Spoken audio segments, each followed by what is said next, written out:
Red 98, Omaha. Back in motion. Get the mic. Hey, good morning, Denver, Colorado. It is Joe Rico and Alex Ramirez. We are back at number 38, and it is training camp. Football is back. The pads are going to be on Tuesday, Alex. And, man, I'm ready to go, man. I'm ready to punch someone in the mouth. I already hate the Kansas City Chiefs. It doesn't take long, does it? Good morning, buddy, and how great is it that football is back? Oh, man, you drive around and you smell the fresh-cut grass of the fields. I remember it just brings me back when we were playing Little League or high school football or whatever kind of football you played, and you drive by, and I remember always smelling the cut grass. I'm like, man, because I was a lineman. I was always in the ground all the time, smelling dirt or eating grass in my. You were putting some people's face in that grass too, man. Putting me in the face too. But hey, before we get started on anything, hey man, we got a special announcement. Yeah, man, real quick, we got to wish Nicholas Archuleta, our executive producer, happy birthday, brother! Man. Yeah, He just completed a tour of ballpark tour, major league stadiums, all 30 of them, Joey. Yep. Finished it off in Miami and Tampa. Tampa. And he started in 2006 as something that was more like, hey, let's just go to a couple of road games. You know how it starts. And next thing you know, he gets all 30 of them out of the way. Rick, real quick, Nick, thank you for all your contributions over the 5 years you've been with us. And happy birthday, buddy. Talk about your experience covering all these stadiums, man. You're a nutball, man. Has it been that long already? Yes. Yeah, 20 years, according to what you said. I think with us, I think it's 4. I think it's 4. You know, he likes to. Yeah, he's on his own planet. He's on his own planet. But go ahead. How'd you like the ballpark tour, man? It was a lot of fun. It was a lot of work. It was a lot of sacrificing to be able to do it and afford it. It's great. It's a great experience to just wander around different places and experience different ways that things are done, seeing things, the different foods. I mean, obviously you go to Florida, you got to get some Latin food. So I had a Cubano, I had some arepes. Ooh, yeah. Arepes, what the hell is that? It's a Venezuelan dish, dude. Oh, I didn't know that. Educate me. Hey, man, look, man, we're not world travelers like this. Come on, Mr. Arch. He could probably do a Food Network tour. He probably could, man. A ballpark food. Top 5 ballpark foods. Who's got the best ballpark food, in your opinion, over the 30 stadiums you visited? Honestly, Miami really surprised me. It was really good. Recency bias. No, it's not even recency bias. Really? It's actually, they have, because it's not the normal stadium fare that you. So it's there's different obviously stuff. like hot dogs and things like that, but there's like Goya stands and there's like Venezuelan stand. Like they bring Cuban in culture. food. You got a whole type of diversity and everything. So like in Boston, you got the chowder. New York, you got the pizza. I mean, it just goes on and on, right? You just whatever repetition. Well, I'm going to say this. I'm going to say this because we got so much to cover with the Broncos today. I don't want to get too far off, but I just want to. I do want to. Yeah, let's wrap it up though. Okay, let's put a bow on it. Yes, guys. I was just going to say. I was going to ask you. Give me the top ballpark food, and now give me the worst ballpark food, real quick. There's somewhere I don't ever want to go if I'm planning to eat food. I want to go somewhere first. I mean, you can't go there anymore, but Oakland was the worst. That was it? Yeah, that was just so boring, No basic. surprise. And No surprise there. No. I mean, did you trust the food there? Because I would have been scared to go to Oakland. I mean, it was a roll of the dice. Did you ever go to, Alex, did you go to the old Raiders Stadium in Oakland? So I went out there one time. Eric Whiff, our realtor, you will catch on right around 11 o'clock today, around 10:55. He will be coming on, and he's throwing his hands up. So I went to the Oakland Alameda Coliseum with my dad way back when, man. Damn. 1981. We went to go see Broncos Raiders, and I'm going to tell you, that was the scariest. That's the first time in my life. My dad was, Alex knew my dad was a really tough guy. He'd fight constantly. North Denver He was Italian. scared. Crapless. We both were. He's like, all right, look, man, we're going to go right for the car. There are these guys looking at us like they might try some stuff. And it was bad, man. But my point is, everything in that food, we didn't get up to go do a lot, but the hot dog was cold. The food was disgusting. And I think my dad and me just threw the food away, actually. So I'm going to say no surprise there. Yeah. All right, let's get back to the Denver Broncos. That is the main story today. We will be breaking down training camp. And it gets pretty boring, right? But the first week, it's great, right? I mean, we're dying for football. I think by 2 weeks from now, we'll be all ready for some games, as will these guys. But Jalen Waddle, I mean, again, we don't know anything about how he'll really be, but boy, man, he's made some amazing plays in practice. Sam Ehlinger pressing Jared Stidham for the backup quarterback job. I think that is a big news. And then I think that I'm starting to see why, Nick and Alex, why they brought everybody back. You look at everything in training camp, and they're not having to redo anything. They're just picking up from where they left off last year, and they're developing on that. And I think, as you said last week, Alex, one of the keys to the season, Davis Webb taking over as the play caller, man, that looks good. And there's been some great comments from the players, and that's who you ask, right, about that. Your guys' thoughts, I'll start with Nick. Davis Webb, is this going to be something that lasts the whole year, or will Sean Payton eventually resume the play calling duties? And how will that work? I think we would all like it to last all season, but Sean Payton's very much a control freak too. Ego. We've all seen that. Yeah. And at some point, Davis is probably going to do something stupid that would be outside of what Sean would do, but it was probably the right move, but he'll still get mad about it. And he'll probably at some point, I'm saying week 7, probably start taking over again. Alex, you think that Davis will keep the job all year? I think Sean Payton's ego is so massive that when it gets to sticky situations like the first 6 games of the year, the Broncos are underdogs in 5 of those, Joey. So according to Troy Rank last week, what he told us. Yeah. And if you look at the whole scheme with the Broncos, and now they're saying that the offense has, normally it's the defense that's always up front, way ahead. Of the offense. But I heard that too. I think, here's my thing, and I'm watching, doing some research over the weekend. I'm watching different reports from different media coverages and outlets all over the state. I don't know if there's enough mouths to feed on offense. There's you mean enough players. footballs to go around? Well, let me just say this. You're right. Hold on. You got Pat Bryant. Yep. Marvin Mims. Trey Franklin. Can I finish? Oh, go ahead. I'm just naming them. Oh, go ahead. Okay. J.K. Dobbins. Mm-hmm. All right. Jonah Coleman. He's he's not going to be in the mix right away. Marvin Mims. I don't know why they keep talking about this might be his last year. The guy was a Pro Bowl kickoff returner and punt returner. And then you got Troy Franklin. All right. You got Cortland Sutton. But you forgot the biggest addition in the offseason, Jalen Waddle. Yeah, right. I get it. But here's the thing. That's a lot of mouths to feed, man. And I don't know if the ball could get distributed that way, Joe. Let me just give you some confidence. So Sean Payton, last year, the Denver Broncos led the league in targets. I mean, more guys caught a pass for the Denver Broncos. No, but more guys caught a pass for the Denver Broncos. In other words, Sean Payton, this is what I love about Sean. He doesn't care. The guy who's open is the guy. The guy who's open is the guy that you want to have the football thrown to, And I think that's what Sean Payton does best.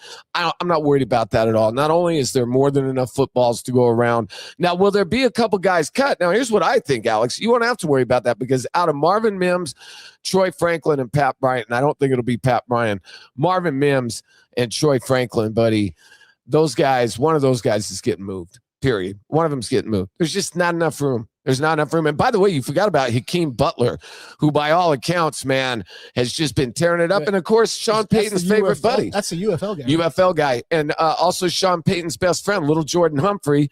That guy's going to, And next weekend in Canton, when Sean Payton presents Drew Brees, I believe, what's his name? Taysom Hill.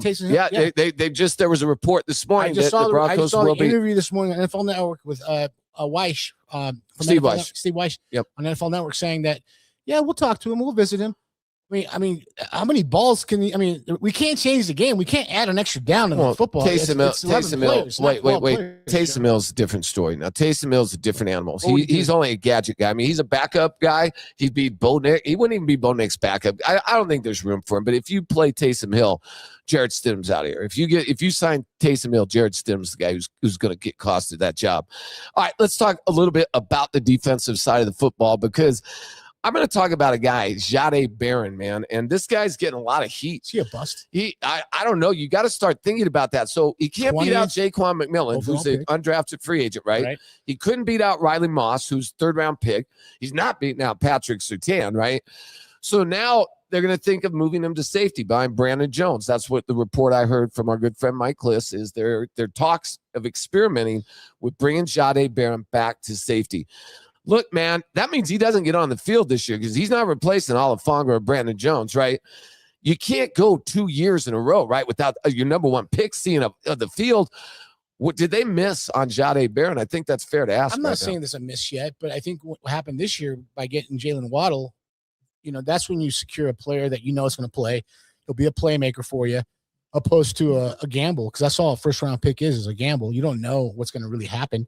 At the same time, you also have to understand that the NFL is, I mean, it's a no fun league, Joey, and it's not for built long. on It's first- not for long It's either, built man. on first round picks. Yeah, So you can't miss those It's things. one of the most coveted draft positions in all professional sports is a first round pick in the NFL. I get it, Joe. I'm not disagreeing with what you just said, but at the same time, if another player like a Jaquan McMillan, it comes in, If he outplays you, and he outplays you, and you got to play the best man on the field. So they don't care, do they? They don't care whether you were drafted or a free agent. Or I mean, they anything. give you some more. You get more chances. You get more chances. The leash is a little bit longer when you're a first round pick because then you don't want to make the organization, the front office, look like they don't know what they're doing. Right. So at the same time, you also have to understand that the Broncos right now are in a Super Bowl window, though, man. They don't and care about his They don't have feelings. time to worry about did our first round pick develop or not. They're getting guys from the UFL. They're bringing Mr. Irrelevant. Yep. I've heard nothing but great stories Listen, about man, that inside linebacker from Buffalo. He's a Yeah, freaking monster. Red Murdoch, man. Yeah. That guy is a guy that I guarantee you is going to get some play this year. Now, I'm not saying he's going to start, but with just Alex Singleton and Justin Strnad, probably most people would say the weakest part of the Broncos defense. I think that's fair to say. I mean, just because of how good their other units are, not that they're terrible players, but they're definitely the weak links. So you get a guy like Red Murdoch, man, and I saw pictures of him at practice, dude, and he had snot coming out of his nose, sweat. He looked like a real linebacker, man. Yeah. And he was going sideline to sideline twice as fast as I saw either Singleton or Justin Strnad move last year. All right, let's start also with a guy that I think you're somebody that you're in his corner, man, and that is the offensive line. Starting with Garrett Bowles. Congratulations. I'm a 42 on the Yep, 100 number top 42, list. man. Yep. That's the fourth Bronco. You Yep. had Zach Allen, you had Cortland Sutton, you had Bo Nix, Bo Nix, and and now Garrett Bowles. You know, I was, And you're gonna have I was raised in mud. How many they got? How many's got left? That's I just four. think one more. No, I'm saying how many Two. do you think they have left? Well, you got got Benito. PS2 You got Benito. and Benito, right? I mean, would you say, And- Nick? Any other Anybody surprises? else? Yeah, I'm not that I can think. I don't of. think so. I don't think so. I mean, there's nobody there, right? That you would say that we missed on. It's just Benito and Sutan, but that gives them 6. Look, guys, there's 32 teams. They went 14-3, Joe. Right, but They 6 should is have good. those. They should have those. 6 is good, though. I mean, just think back a few short years ago. I remember you and I doing this show with Nathaniel Hackett when the Broncos were 3-10, and the Rams beat the Broncos 51-17, I think it was, on Christmas Day, right? Yep. And you and I came in, and you and I just said, that's it for Nathaniel Hackett. I mean, you know, we knew before they fired him 2 hours after our show. So maybe maybe George Payton was listening to us. Yeah. He is a good friend of ours, thanks to Los Dos Patrios. He loves Los Dos, by the way. George Payton gave you a hug last time because you gave him a gift card a few years ago there. And So we can't talk about loves this it. stuff, man. Loves it. Can't Anyway, talk man, about yeah, this. we can, man. George Payton's a You don't need buddy of my ours. money. I need Love his, you, I need George. his money. Hey, so, all right, man. So let's switch it over, man. We got to talk a little bit about the Colorado Rockies. And look, man, I got to give these guys some credit, man. I mean, let's not bash them. They did win their 44th game of the year last year, which means they did surpass last year or this year. They surpassed last year's win total. They've got about 2 months left in the season. I think that it's fair to say that the Rockies now are playing not to lose 100 games. I think if I'm the manager, and I think that's a tough sell, right? I mean, they're going to have to play about 500 baseball for that to happen, so I'm not expecting it to. But would you agree that if you're going to put some up on the clubhouse wall as something to shoot for and play for, you're hoping to get that 63rd win? Is that a fair bar for the remainder of That the is a season? question to Nicholas Absolutely. Archuleta. I'm throwing it to Nick. Absolutely, 100%. I mean, this team is young enough. You've got enough older guys, older veterans that are able to guide these younger guys to understand that, hey, 63 is possible and 63 is a good number, not because it's just above 500, but you achieved a goal that nobody expected you to achieve this year. Yeah, they Everybody were predicted expected to you lose to 112 games in Vegas. Yeah. You were expected to be well below 500 and, you know, barely as a team scratch the Mendoza line. Yeah. And here you are, and you've proven that you not only have good young talent, you're starting to stockpile too. There's a logjam in the outfield. I mean, it's to the point now Carrick was moved to shortstop last night for his first start against Tovar, or in place of Tovar. So, I mean, there's potential that some guys can get moved. So Tovar and Alex, you're Rockies. Hold on, man. Listen, You got something to say about them? All right, good. I was watching. It was funny. We had. Yeah, they won 12-5 last night. I know. I was watching the game with my dad actually for the first 3 innings with the Royals. Kansas City was up 4-0, I believe, after 2 or 3. Colorado got innings. 6 runs in the third. 6 runs in the 6 runs sixth. in the third. In the sixth. Sixth inning is when all the damage got done. Oh, okay. Hey, listen, I'm not a baseball aficionado, but I can tell you this much, that I like the direction they're going in. Yes, they still are a team that has a lot of growth, and they have to. There's a reason why the Penner family bought 40% of the franchise, and give them an injection of money. But at the same time, what I don't want to see is, what is his name? Paul DePodestra? DePodestra. Yeah, Moneyball guy. Get rid of a piece like Hunter Goodman, because once we start developing players, they let him go. Even my dad was like, that third baseman that went to New York. What was his name, Alex? What was his name? Ryan McMahon. Ryan McMahon. Do you blame him? No, you don't blame them. They want to win. They want to make sure that they're in the best place. Obviously there might be a potential, most likely a lockout next year because of the CBA, and they want to make things a little bit more on a playing even field with all teams, not the Dodgers and the Rockies, where the Dodgers have all this money and now the Rockies are barely starting to scratch the surface. Derek Skubal. It's going to take a while for this adjustment to happen. But what I don't want to happen, Nick, this is what I don't want to happen. So hold on. Okay. What I don't want to happen is them to go strike the entire year. Maybe at least get into 120 games next year or 100. That way the season is still intact, kind of like a COVID year in some ways. But if they were to lose the entire year, you're going to lose a lot of fans, man. I'm sorry, you are. I mean, so baseball, though, let me just say this. Baseball, and also the Rockies scored 6 runs in the third inning. Okay. Just like I said. So anyway. Thanks for correcting me, I apologize, Joe. man. I'll get you. You said the sixth thing. I got 2 hours, man. We got 2 hours. I just like the show to be correct. All right. So anyway, because I watched the whole game. Did you watch the whole game? And when I watch it and say someone's got 6 runs in the third inning, that means they actually fell asleep, did. Man. I got it. You did. Yeah, whatever. Anyway, I'm getting old, man. Bottom line is, when you want accurate journalism, you can always rely on Joe Rico, sports historian. That's actually what I do. Okay. So anyway, I got you. We got 2 hours. I'll get you one. Yeah, I got it. Back to Nick Archuleta. Nick, is this going where you thought it would this year? Is this ahead of schedule, behind schedule? Where are you at with this? Because I think they're a little ahead of schedule. I think also there's a necessary trade coming up. I mean, I think you got Condor in the outfield. I believe he's at AAA. He's ready to get called up. You got a couple other guys that are really big-time players. And now you're just like you said, Brendan Doyle returned last night, and he tried to stretch that single into the double, got caught. But that's what that's what he does. Probably one of the best defensive outfielders in Major League Baseball, right? So, what are you going to do? You got to move a couple of these guys, and then you had Sagano, right? And Sagano is another one, man. 11 wins. I haven't seen a Rockies pitcher, Alex, with 11 wins in a long time, buddy. And Sagano signed a prove-it deal with the Rockies. Yeah. And he came and he proved it. He's over 10 wins already. He did prove it, man. And he has been more of an ace than Lorenzen and Freeland. There's going to be some teams that are going to need some starting pitching for the playoffs. Can anybody get rid of Kyle Freeland? Can he get – that guy's just lost, man. I don't know if he's necessarily lost. I think part of it is just complacency because he grew up here. Yeah. And he got drafted here and he's lived here he doesn't know anything any different. And so he can kind of come in and just kind of par for the course a little bit and be happy. And I think he's kind of lost a little bit of that fire because he's a Colorado kid. So no matter what, he's going to be loved. What about Sensatella? He's gone, huh? He's gone. I hope so because somebody needs some good bullpen relief, and he's really turned it around since he went to the bullpen. I will eat my words on that. I said he should have been gone. I will eat crow on that one. He has turned it around in the bullpen. Well, will the Rockies ever be able to develop pitching? I think that's the key is can you get somebody from AAA baseball or AA baseball, get them through your farm system, and then see if they can become a major league pitcher? Because that, I think, has been the main problem with the Colorado Rockies is developing pitching. And you could say it about a lot of teams, but at Coors Field, why do you think that I don't go to the game? Alex doesn't go to the 15 runs, 13 runs, 9 runs. That's not always real baseball. It's not real baseball. That's not. A real baseball game. 6 runs in the third inning. Come on, man. That's not real. I think that's the thing. It's more like a novelty act. We got to get some guys. How does Sagano win in games? That's how baseball in Denver, though, because he's able to hold these guys down and he gets the offense to benefit him. He's a good pitcher. He works the zone. You got to add to that too. Hunter Goodman.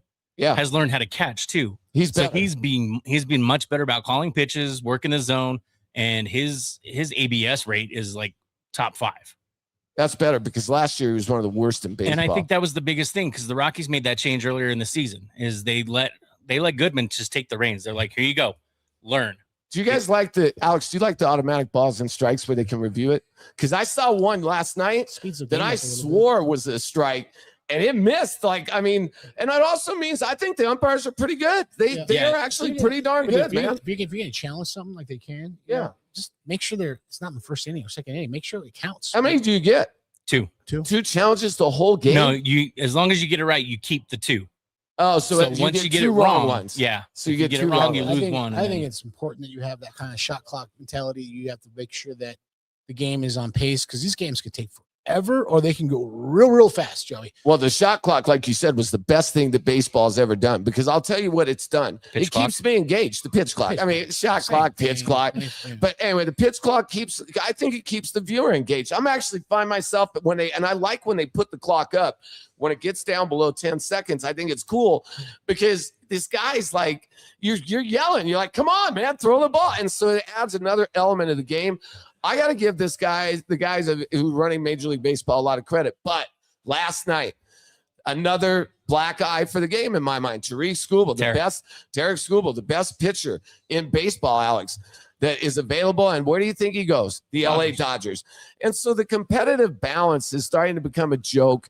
And now because of one baseball team, I think it was Alex or you that said because of the Dodgers about a month ago when we were talking about this, the Major League Baseball is going to go on strike basically because of one baseball team making a mockery of the system. Our guy Steven Steele, being a Rockies fan all these years, going to the playoffs soon, the Walter Penner Group, money's about to start making a move and make a difference. You know what? I agree with that. JC Weaver, man. What up, Alex? Orange and Blue Network loves the final word. We love you too, JC, baby. And I'll tell you what, man, we love everybody in the Denver media. We love all you fans, all of our sponsors. This show's always been built on family. It's the people's show, Joey. It's the people's show, man. We stay in our lane. We're not breaking news. We're not, out there. Well, if we break news, it's just because we got a few minutes for the Volo reads. We'll do that at 10:28. I was going to say, but we got, let's break down just before we get out of here, man. This is starting to be the days, though, man, where I wish we had a little bit more commitment. As much as I'm happy we're talking about the Rockies and blah, blah, blah. I look at the third wild card right now, and I think it's 58 and 52. It's 6 games above 500. Nick, double check on that. It's not too. It's within a reasonable shouting distance. Where if the Rockies were even a 500 baseball team, 44 67. No, I know. No, it's not happening this year. But what I'm saying is, it's not going to take. Is that the best the Rockies can do is shoot for a third wild card team? Next year. Third wild card right now is the Philadelphia Phillies at 58 and 53. The Rockies are 44 and 67 right now. So what are they? 13. They're 13 and a half out, right?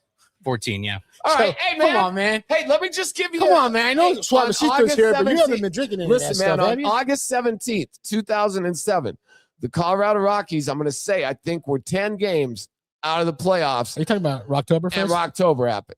So all we got to do is win 21 of our next 22 baseball games. August Fest. Yeah. We no, man. We just got to run it, right?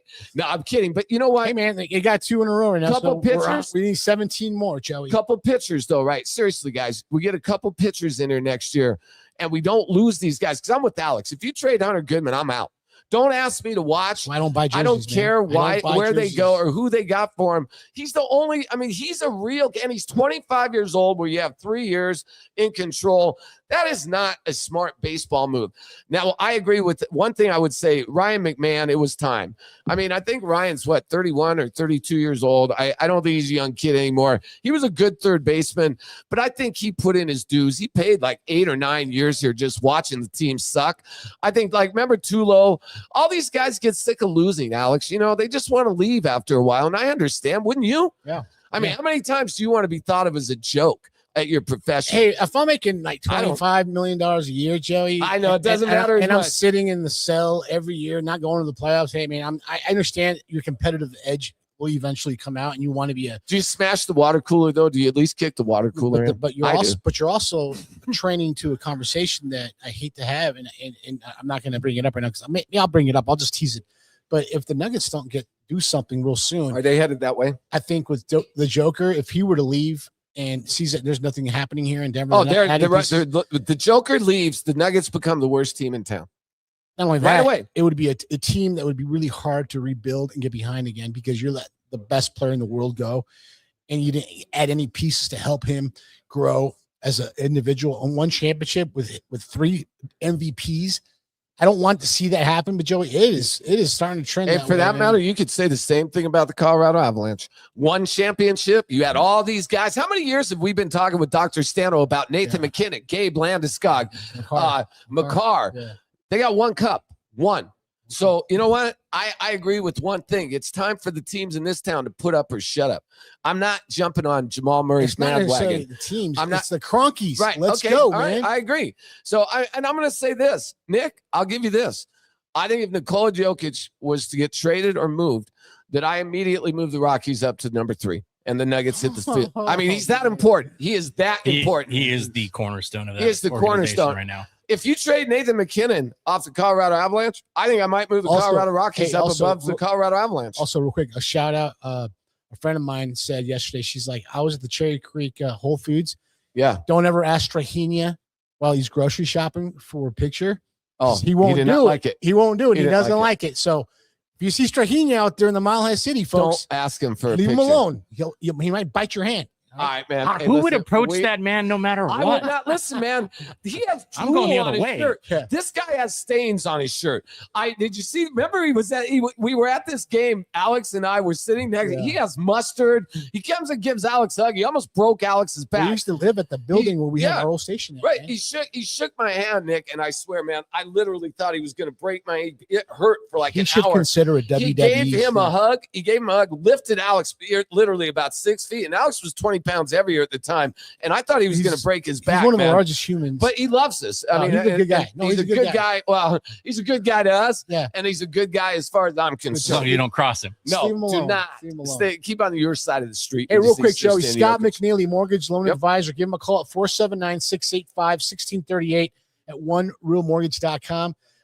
Scott got some good news. McNeely at realestatemortgage.com. Send him an email. I understand he might be working with you, Joey. Well, as a matter of fact, he is, and we are about to. He's working on my loan right now. We got a bid in, folks, and between Eric Wolf, who's our realtor, and Scott McNeely, our lender. Look, let me just say this: if you need a loan, please talk to Scott McNeely. He'll get you the best rate. He's not a mortgage lender. He's not a lender. He's a mortgage broker. So he'll shop every single program.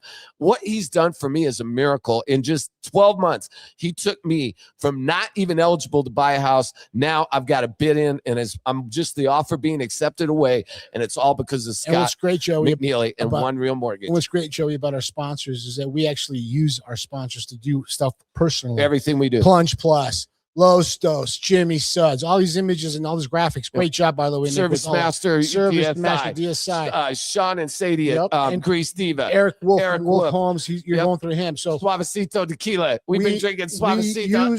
I think since we met Bill. Yeah, we talk the talk and we walk the walk. We don't just say, hey, use this company because we're not going to use it. Yeah, we use it because we're using these companies to also help our needs personally. Real quick, Nick, you got one other company that pays our bills. Talk to everybody about Volo. Yeah, the Mile High Sports Studios at number 38 are presented by Volo Sports. We play so kids can play for free. Go to volosports.com to learn more. Also, the Vimos Pay app. Download for free to pay your tab, earn points, and win prizes. VimosPay.com. All right, hey, when we get back, the great Bill Foss from Suavecito Tequila. This guy's in great shape. He could still play ball. He'll be with us when we return, live from number 38. My name is Anthony with Plunge Plus Plumbing. We've been in business for 16 years. We service from Longmont to Castle Rock and everywhere in between. We specialize in service work, underground sewers, water heaters, drain cleaning, faucet repair. If it's in your home, we fix it. We also ensure that our customer service is top-notch and customer satisfaction is our utmost priority. Our motto is honest service, honest price. We're not going to sell you a bunch of stuff that you don't need or that you don't want. We'll just take care of the issue at hand and be on our way. Most of the time we can get there same day. If you need plumbing, give us a shout. 720-434-5832. Or you can reach us on our website at plungeplus.com. We are proud sponsors of The Final Word. The biggest contest we've ever seen. Seriously, what's the guarantee? They're still talking about it. I think it's time to put the rumors to rest. Showtime! $30 million. $30 million? $30 million? $30 million? That's $30 million guaranteed. 3 contests, multiple ways to win, no rate. Entry starting at $1,000. Enter in Nevada, play from anywhere. Los Dos, it's what we do. Tradition lives right here. You feel it when you're here. Los Dos, it's what we do. Los Dos, it's what we do. Tradition lives right here. You feel it when you're here. Los Dos, it's what we do. So many bills, like I can't even afford charcuterie. No summer vacation. That's a thing. The worst? Talking on the phone with my voice like an animal. Adulting is hard. Hooters is easy. All the games, all the wings, all the beers, all season. No worries. Hooters.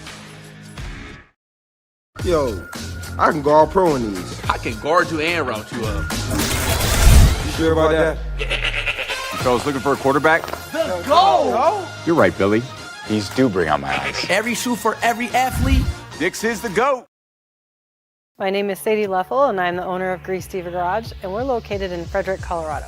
What makes us unique from other automotive repair shops is that we are woman-owned, we're locally owned, we offer car care classes for women, and we really are truly a car care center. You can get everything you need for your vehicle right here. Here at Grease Diva Garage, we believe in excellence, integrity, and education. We just happen to be great mechanics. We specialize in classic and vintage vehicles. We have the tooling experience to do everything from engine mechanical all the way through body restoration on all makes and models. So in order to come into Grease Diva Garage, there's multiple ways you can get a hold of us. Through our website at greasedivagarage.com.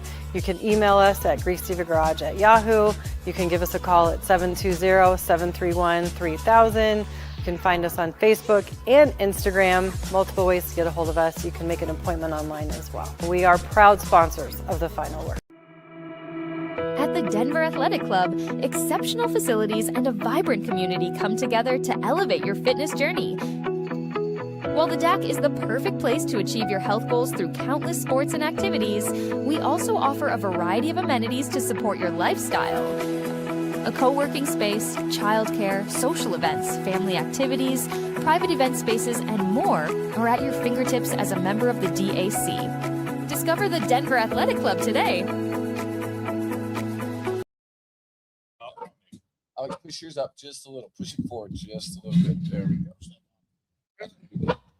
Sorry about that. Sorry, Bill. These magazines. I played with arguably the best corner to ever lace him up in Champ Bailey. And guess what? He too was victimized by certain plays, but he never gave up. And that's what I see in PS2, right? The idea of never giving up. Yes, you may get beat, but he is a complete corner. All right, we are back live from number 38. Joe Rico, Alex Ramirez, the Final Word. Make sure you check us out every Sunday during the NFL season. Alex and I will start everything off at 10 a.m. We'll get the party rolling. NFL football gets rolling right around 11. We'll have all kinds of giveaways from our sponsors like Bill Foss, Eric Wolf, Sean and Sadie Leffel, and of course our jersey guy, our man Calvin, will be coming down here and throwing out jerseys left and right. Down here as well. Yeah, Jimmy Suds. I mean, we love it, man. Hey, man, don't get me started, man, because I'm already hungry. And you know, another thing I always get hungry for right after the show is a good drink of Suavecito tequila. And that is because we've had the privilege of having the great Bill Foss on our program for the last 9 years. Bill, we are almost at a decade, and the one thing that's improved a lot is the football. When we first started this, you and I and Alex, we went 7 years of doing shows together with some of the worst football teams that you, I, or Alex have ever seen here in this town. Agreed. And so we go to the Super Bowl together. So we finally get to go to the Super Bowl with you. Sponsored by because of Bill Foss and Jimmy Suds, our good friends. That's right. And those guys. And so right after that, the Broncos have not missed the playoffs since. We went in 23 and they made the playoffs, of course, the next year. And now last year we almost got to the Super Bowl. So Bill, I want to let you know, Alex and I have already put in a feeler, and I talked to Nate Lundy yesterday because Alex asked me to. we are very much being considered to go to Super Bowl 61 in SoFi Stadium in Los Angeles, California. Yes, I know you're going to go with this. We're not taking no for it. We'll take care of it. I've got everything taken care of for you. I will buy the hotel this time. What's great about that stadium, though, Joe, it's right next to LAX, man. Well, it's brand new. Once you land on LAX, dude, it's like 2 miles away from there. So you know what's funny? Friendly. A lot of hotels right there. Well, no, you're exactly right. I just flew in there a couple weeks ago for that basketball tournament, and I had never been there. And you're right, Alex. I didn't know. I thought SoFi was downtown. I started seeing exit signs for SoFi maybe 3 minutes after the airport, and it was like 7 minutes from LAX. Just like you said, 3 exits, and it's the most beautiful stadium I've ever seen in my life. Now, the Broncos might have something to say about that. We'll get to that with Troy Rank. I'm sure you got a few questions for him because that Burnham Yard stuff looks like it might be up in the air a little. Anyway, I mean, I just think that just the fact that it would be our second Super Bowl together.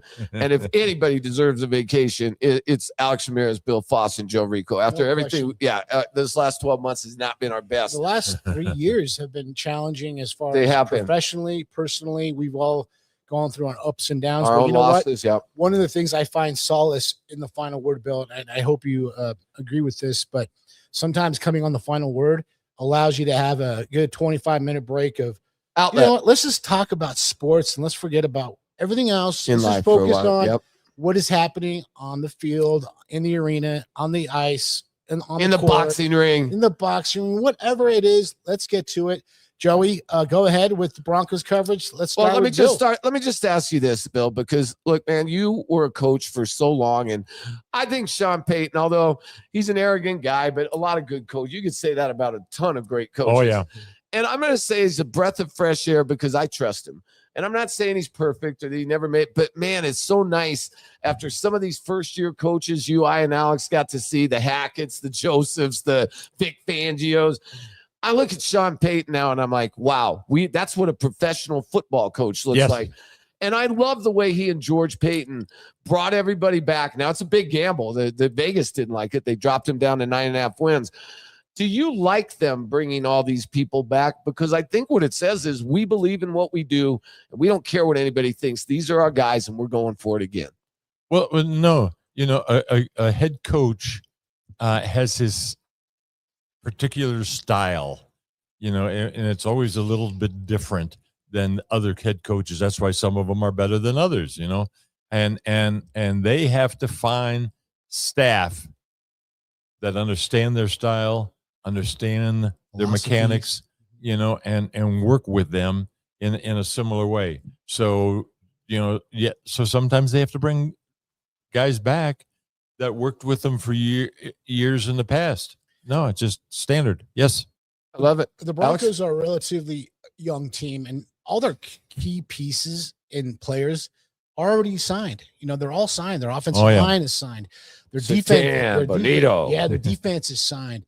You know, we have a couple guys that are on possibly a hometown discount this year. But at the end of the day, you're right.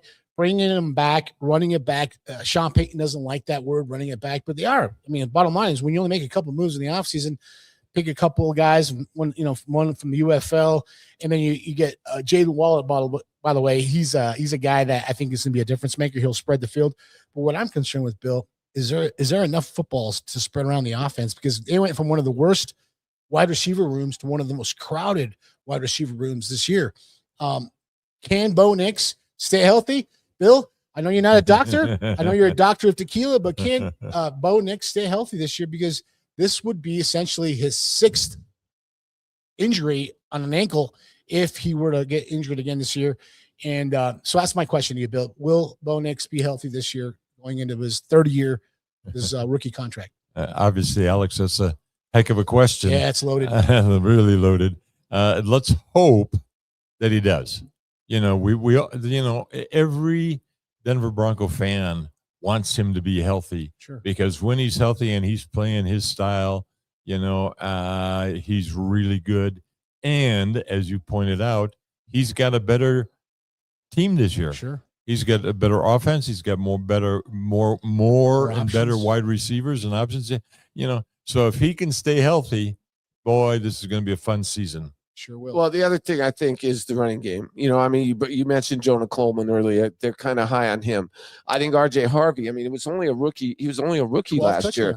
He had 12 touchdowns. You know, he had a lot of good passing, good catches in the receiving game as well. I think he's going to get a little better. Then you got J.K. Dobbins. I mean, you know, he's not going to stay healthy all year, but if you get 12, 13 games out of him, similar, would you get 10 last year? You get a couple more this year. Hey, so what it comes down to me, guys, is Bo Nix. I mean, I think it all depends on his health. And you were right, Alex. I think that if you had to weigh every option, because they have a very talented roster. They have enough guys. Sertan, Benito, Zach Allen. You got Hufanga. You got Brandon Jones. Hufanga's the other guy we Hufanga, missed possibly on the top 100. He might be coming on that top 100 too, because I think he's got a good name. But my point is, guys, it's do or this is it. This is what you play the game for. To get on a team like this that really wants nothing more than, and they all want to go to the Super Bowl, but this team can. I'm going to ask Alex, is this the best ever Bronco team you've seen since the Super Bowl 50 team as they line up today? Or was last year, what is this the best roster they've had since their Super Bowl roster? No. When they got TJ Ward and Akib and DeMarcus Ware, and they really knew that they had to bring in some reinforcements to help out Peyton Manning. Well, no, I meant since then. Yeah, that's since those guys. Okay, yeah, since those guys, absolutely. Super Bowl 50, not Super Bowl 32. No, hands down, Joey. That's this team right now. I mean, yes, we can't read our own press clippings, and I don't want the Broncos to do that this season. But it looks like right now, on paper, is always different than what's on the field. So right now, yes, I look at the Broncos as this is one of their best opportunities to really strive and move forward as far as gaining that next Super Bowl championship. Also, Bo Nix is on those rookie deals still, so you could still have money to get other players. You know, we even mentioned Evan Ingram. He looks great at camp, according to some of the reports I've seen. He's doing great. So again, Joey, they got to spread the ball around. So this a lot of people who want the football, man. I'll tell you what. If you're a defensive coordinator planning for the Broncos, man, you're gonna be staying up late. You know what, Bill? I'm gonna say this. Here's what I think. I'm gonna predict this right now. I think there'll be a trade. I think Alex has already mentioned so many good names to me. There's already been 7 wide receivers you mentioned who could start on pretty much any NFL team. That's just too many guys. And you don't want to cut one of these guys and just give a player away to one of your rivals because you don't gain anything from that. I wouldn't be shocked, guys, if, 2-3 weeks into camp, if somebody's obviously being left behind by, say, Akeem Butler is past Marvin Mims. I don't think that'll happen. Akeem Butler is past. What's the issue with Marvin Mims? Why don't something wrong? Why don't they believe in this guy? He has. There's got to be a relationship problem, and nobody would say this, but every year they say, well, we got to get the ball to Marvin Mims more. Sean Payton was just on in training camp, I believe, a few days ago, specifically saying he's got to find more touches for Marvin Mims. He said the same thing last year. I think there's something there. He had a 70-yard touchdown yesterday. He had a 93-yard touchdown against the Cleveland Browns. Yeah. He had a huge play against Cincinnati Bengals. The Buffalo Bills, he scored a touchdown, right? I mean, he's a big-time Marvin Mims was the best player, best receiver on the field for the but look, man, what's the problem? Why you got Troy Franklin, you got Troy Franklin, Pat Bryant, they love that kid, man. But 6'3", let's see, the more you have too, you have to think about everybody's going to focus on Waddle and Sutton. Right. Those lesser named guys are going to get a lot more touches. And they're going to get a lot of one-on-ones, man. And I think you're going to see guys who can get down the field like Troy Franklin. I think there's his advantage. Marvin Mims, they're burners. But let me just say this, man. All I've heard about in the first week of camp has been this Akeem Butler guy. I don't know. I haven't been down there. Fair enough. We're going to get down there next week. Alex and I will be down there either probably Saturday. I can't ask questions, though. No, we're not allowed to ask questions, Alex. No more. I can't. Yeah, he's been. That's for your own safety. He's been rejected. Sean, did Sean drop the restraining order? Yep. I hope so. Anyway, no, right, we're just Joey, kidding. But I'm just listen. No. Yeah, we gotta be very careful what we say, man. We're joking around. We're joking around. Toothpaste is out of the tube. You can't get it back in. Hey, I remember somebody saying that to me. We go down there, Nate Lundy. I know you're listening to the show. If we go down there, we'll just be there taking film. I'm just gonna sit there. No, and even with that, you got to be very restricted. I was watching Cody Rourke's report yesterday from Ally Sports, and he was limited on some of the things he can and can't say, or what he did or didn't see. So very careful out there. Sean Payton cracking down Sheriff Shawnee in the house. Oh yeah, he was talking about on NFL Network yesterday. He doesn't even know how to get into his underground well, they go through the underground now because there's 3 levels of the facility, right? What The a first level is the facility, players, by the way. second level is for like the trainers and the training staff. Third level is all the executives. And we'll ask Troy about that, how his tour went yesterday. Bill, quick question. Yesterday, comment. Actually, I want a commentary. Go. Leach, the president of the Denver Broncos, Joe. Yeah. Oh, yeah. He wasn't happy. Well, he said that the Broncos Stadium is scheduled to be hopefully open in 2031. Yeah. That's only 5 years from now. Is Well, that he enough? said more than that too, though. He It said could be here's what he 3.5 said. to 4 years. Here's what he said after that, though. He said, but shovels got to get good. Like Troy said, Yeah. they got to You gotta start. get the shovels You in got to the get ground. the shovels in the dirt, Bill. I Bill, mean, this go ahead. is essential. This stadium Takes time. Yeah, but the construction and then Denver Water has to be sent to another location to do their business. They got to be compensated too. I bet. Here's what's great about the Broncos ownership group, opposed to like a Kansas City team or a Chicago Bears team, where they have to rely on taxpayers' money to help them do these things and build these facilities. Man, the Broncos have no issues with that. This new facility they built for the Broncos Stadium. Oh my the God, facility dude. at the practice, $175 million. They just dropped it in a bucket like It was done nothing. in 2 years, buddy. How important is the Broncos Stadium, Bill, to get this team really going in the right direction where they can compete? World Cup, Super World Bowls, Cup. Olympics, What do you think, all of Bill? it. What do you think, Bill? Well, yeah, obviously it's a great incentive for the fans, but the coaching staff and the physical staff are what's the most important part of the team.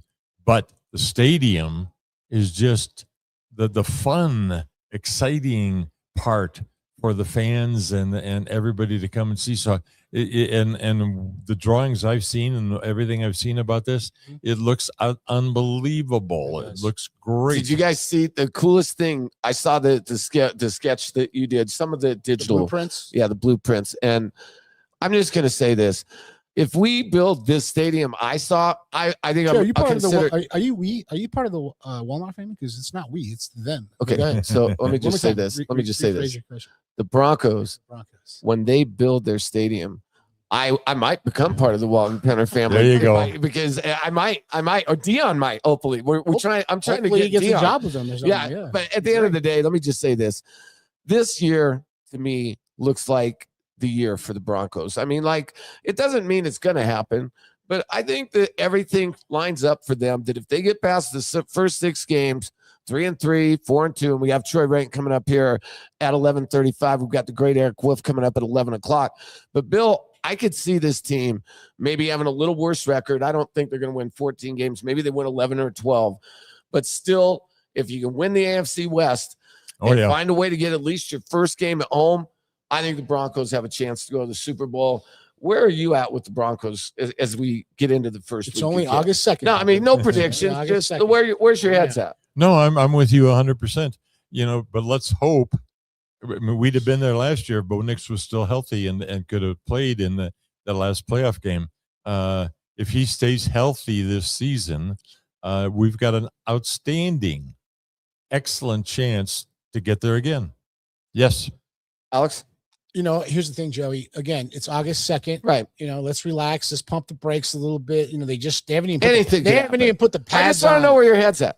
Where's your head at? I think from what I'm seeing right now and the reports I've been reading and watching and really dissecting and really understanding what is happening with the Broncos first 4 practices, it looks like the offense is ahead of the defense, which is a surprise. Normally defenses are in training camp always ahead of the offenses, but now I think Bo Nix has something to prove. I think he has a chip on his shoulder. I think he's pissed off. He's been disrespected in the offseason rankings. Because of his rankings have been horrible. His medical reports are out. But you know what? At the end of the day, I think what happens with the Broncos moving forward right now is they're going to play it really cool. Next weekend, it's kind of like it's a weird week for Broncos country. Yeah. The Hall of Fame game is next week, and Sean Payton's bringing. What's funny? It was hilarious. I saw that video. Sean Payton was at a bar. Yeah. And Drew Brees calls him up on FaceTime video, his old quarterback, and says, "Hey, coach, I want you to be my presenter at the Hall of Fame." It was funny. And you could tell Sean had a couple. He's tipsy. He had a couple in him. Had a good buzz. And he was like, "Hey," he's like, "Of course I would. I would love to do this. This is awesome." And at the end of that little whatever reel you want to call it, Brees is like, "Hey, so what's the occasion? what's going on? And the video just cut off. Yeah. And I don't know what he was doing. Maybe he was at Shanahan's or Elway's or whatever he was at, but it looked like he had a nice thick cocktail. Let in me his just hand. say this. I'm like, dude, Sean Payton's the man. He was happy. He was happy as hell. And you know what? The cocktail should have been Suavecito tequila. Let's talk a little bit about my favorite thing in the world. The Blanco, the Reposado, the tequila. Cristalino, the Anejo, the extra Anejo, Joey. Man, you got to belt it out like this, man. It's real simple. The Blanco, the Reposado, the Cristalino, the Anejo, the extra Anejo, the best starting five. All right, let in me sports, do it again, baby. Joey. Hype Damas it and up. caballeros, ladies and gentlemen, we are live here at number 38 here. We're presented to you by Suavecito Tequila, There you go, El baby. Blanco, El Reposado, El Cristaleño, Anejo y Extra Anejo. There we go, baby. Presentado de Suavecita Tequila, hecho en Mexico. We love it, There baby. you go, Joey. There you That's how go, we man. That's You how you can- and you know what? We could just do this for 10 minutes and break open a bottle, get We got Eric 3 in of them here. right here. I We mean, if got it was 3 of them. allowed, we would just start drinking the tequila on air, but it's not. We got to wait till 12:01 for that. However, Bill, the most amazing thing I've ever seen or heard is the response for every single person who's out here who has not had Suavecito tequila. The first time you ever try Suavecito, you'll be hooked. You'll want to drink Suavecito tequila for the rest of your life. And I know that because I was not much of a drinker. And the first time I ever drank Suavecito tequila, I thought I would be getting sick. I told Bill, I don't really drink very much. And he poured me a shot of at the time, the Anejo. It was only at the time, I believe it was just the Blanco, the Reposado, and the Anejo. Right. When we first started. And then Bill made the extra Anejo. And when the extra Anejo was made, that was it. I've never drank any other tequila more passionately. It's what I give for Christmas to my dear friends and family.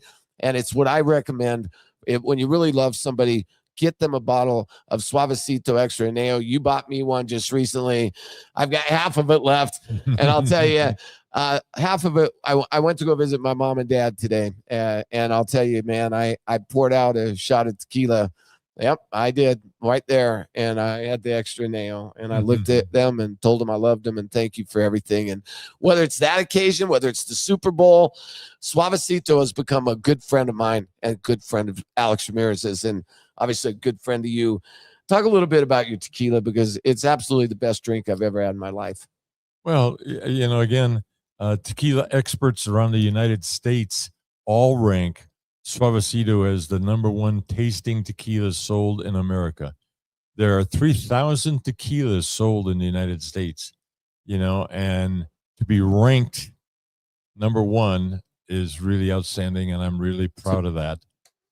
And it's something to be very proud of, Bill. I mean, you're in Total Wines. You are in a lot of different places. You're at number 38. I know that you guys are doing some tequila, Suavecito. They're talking about doing it again. Yeah, we got Thursday night football. You got Friday night college. Sunday night football. Saturday night Monday night college. football. Saturday night. I mean, what day is? The There's NFL, even Wednesday night football this year for the first time ever. That. It's like, come on, Thanksgiving Eve. when can these teams get some rest? But you know what? Suavecito doesn't eat, right? I don't like These that. guys are rocking and rolling all the time. But Bill, your relationship in the Mile High City, when we first started with you 9 years ago, we only had a few of them. Yeah. Now you got the starting 5 right now that is rocking and rolling. And I know you have some other secrets in your sleeve that are coming up here real soon. But I will tell you this, Bill, the relationship that we have built with Suavecito Tequila over the last 9 years, not only has it enhanced our growth as professional radio podcasters, journalists, YouTube. whatever you want to call us, entertainers. We're not really writers because we don't write any columns. We're or anything. entertainers, but We're absolutely. entertained. But it's also enhanced your brand as well because we've gotten you into a lot of different things, as well as the Super Bowl and with football and arena football. So the relationship has gone both ways, Bill. And, it's gone beyond that. We're also friends outside the studio and we share our professional, our achievements and also our grievements that when we have something going on in our lives, we've all been a part of that. And I think it's really important to understand that once you join the Final Word family, you're not just a sponsor or, you know that, Bill. I know. It's family, man. We're family. I've learned. It's family. We're family, and we are there with you every step of the way. And, so let's talk about the relationship with Mile High Sports, the Suavecito Tequila, and your friendship with Nate Lundy, our boss, the president I love of Mile High Nate Lundy, Sports. by the way. Love you, boss. Your thoughts on Nate and the whole production here on Mile High Sports? Oh no, you guys run a great operation. You know, your company is outstanding. The people that all of the people that work within your company are outstanding. You know, it's just been fun. You know, the reason I've been with you, hello. I've never sponsored anybody else for 9 years. I've always been lucky. Why would I Always sponsor blessed. you guys for 9 years if I didn't think that you guys were as good as you are? Well, the other thing is, we love Suavecito tequila. Literally, like when you go to my home, there's not a lot of alcohol. You know, I don't have tons of beer and tons of wine and all that, but I'll tell you something you always find right on the top of my refrigerators, and it's usually 2 bottles. It's a Blanco to make drinks for people, and it's an añejo or an extra añejo, which is the way that you taught me to drink, because I've never been able to drink anything neat. I didn't even know what the word neat was. I thought neat was something that was really cool. And then I realized, oh, neat, N-I-E-T, the way that people drink whiskey, and neat came from whiskey originally, way back 500 years ago. And tequila is not often drinking neat. And so now when I had the añejo and extra añejo, you've taken this to a whole new level. It's like what Alex and I are saying. And it also Would you agree that he's taking this to a whole new level? Not only that, Joey, but it also goes hand in hand with sports and alcohol. I mean, there's shirts that we have on the wall here at number 38. It says sports, alcohol, Mile High Sports. You know, you don't have to be a boozer to listen to our show or follow the Mile High Sports brand, but it is. Let's just be honest with you. I was talking to one of the GMs here last Every weekend. game's better with Suavecito, damn it. Every game. I said, hey, how was that World Cup coverage here at number 38? She said, we'll never, ever reach the heights in sales they were that packed. we did for an exact month.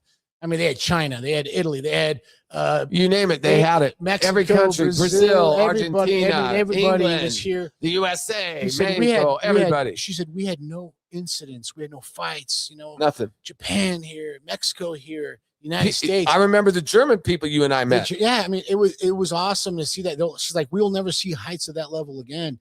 And I think it's an attribution to what Mile High Sports has brought in also, because we were doing giveaways. They were giving and also Suavecito nights with the World Cup were amazing. Giving away tequila shots and palomas and margaritas. So man, it was a blast. It's a great dynamic to involve Suavecito tequila. Joey, if they don't have it at your bar, you better demand it. Joey, if they don't have it at your restaurant, you demand it. If it's not in your local watering hole down the street, I before you go demand to it. your And house, if it's not at your friend's house, I demand it. Bring it over. You better have Suavecito if you want Joe Rico to come over. All right, listen, we got to wrap it up. So it's about to become real business, though. I love it. Get ready. I mean, this is all fun. We have our little fun. Eric Wolf, get ready. This is a little preseason, but September 8th is right around the corner, and this place will be packed, and this place is going to be ready for roll. Now, the Broncos, of course, don't open till Monday the 9th, so we're going to have full reign, and it's going to be all about Suavecito tequila here. Make sure you come down to number 38 for opening day. Please come and join us. Are we doing our show? Yeah. Oh, yeah. September 8th. Definitely. Yeah. We can't do it Monday night. I don't know. Well, we'll check. We'll check. We might have a surprise Monday night pregame show. We'll see. I mean, we'll see what we can do here. Maybe we could do that we'll check it out. It's a great idea. We'll send a Lyft or Uber for you. Well, yeah, Eric, we'll send a Lyft and Uber for you as well. Okay. Eric's coming out, man. Hey, listen, we got to roll.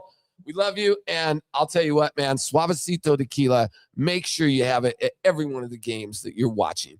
All right, when we get back, we have our great friend, Eric Wolf from ColoradoWolfHomes.com. He is ready for some football. This dude's a big dude. He looks like he's played a little ball in his life. Fullback. And yeah, we'll see what he thinks about training camp. Back. Is he hyped up for the Broncos this year? We'll ask Eric Wolf when you return to the final word with Joe Rico and Alex Mears live from number 38. Los Dos, it's what we do. Tradition lives right here. You feel it when you're here. Los Dos, it's what we do. Los Dos, it's what we do. Tradition lives right here. You feel it when you're here. Los Dos, it's what we do. We are Service Master DSI, and we're located in Aurora, Colorado, off of I-70 and Chambers. My name is Rhonda Fisher. I am the Business Development Manager for Service Master DSI. My name is Jason Catlett. I am the Branch Manager for Service Master DSI. We specialize in disaster restoration, including water, fire, mold, biohazard, trauma cleanup. Company is included as a GC, so we can do the mitigation, and then the full repairs on the job for you. At ServiceMaster DSI, we help our customers on their worst day. No one ever plans to have a flood or a fire or water damage, and we help restore their lives back to pre-loss condition. We handle both residential and commercial losses. We service all of the Front Range, including up north to Fort Collins, down south to Colorado Springs. We go up into the mountains into Georgetown. We go out to Windsor, Fort Morgan. We're one of the largest franchises in the United States. We pride ourselves in having our technicians be IICRC certified. You can reach us here at ServiceMaster DSI at 800-954-9444, or you can call me directly at 720-602-8677. You can also email me at rhonda.fisher@smdsi.com. You can also reach us on our website, which is ServiceMaster DSI. If you need more information, you can email info@smdsi.com. We're here to help for whatever emergency service needs you have. We are proud sponsors of The Final Word.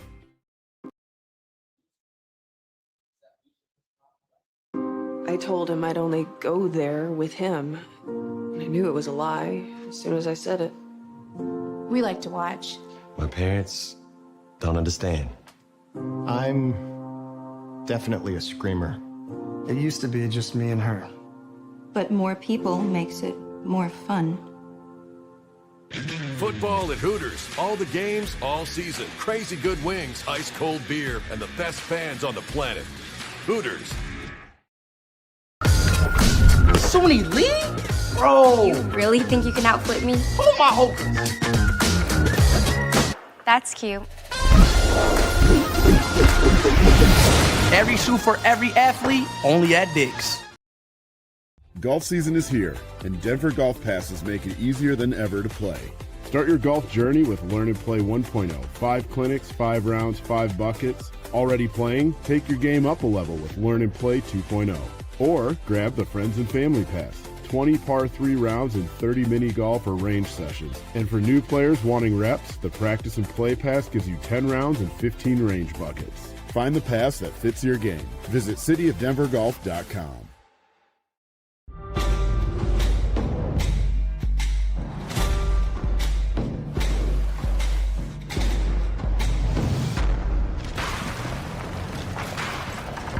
There are those who say the modern world has made us lose touch with places like this. We say, that depends on what you're driving.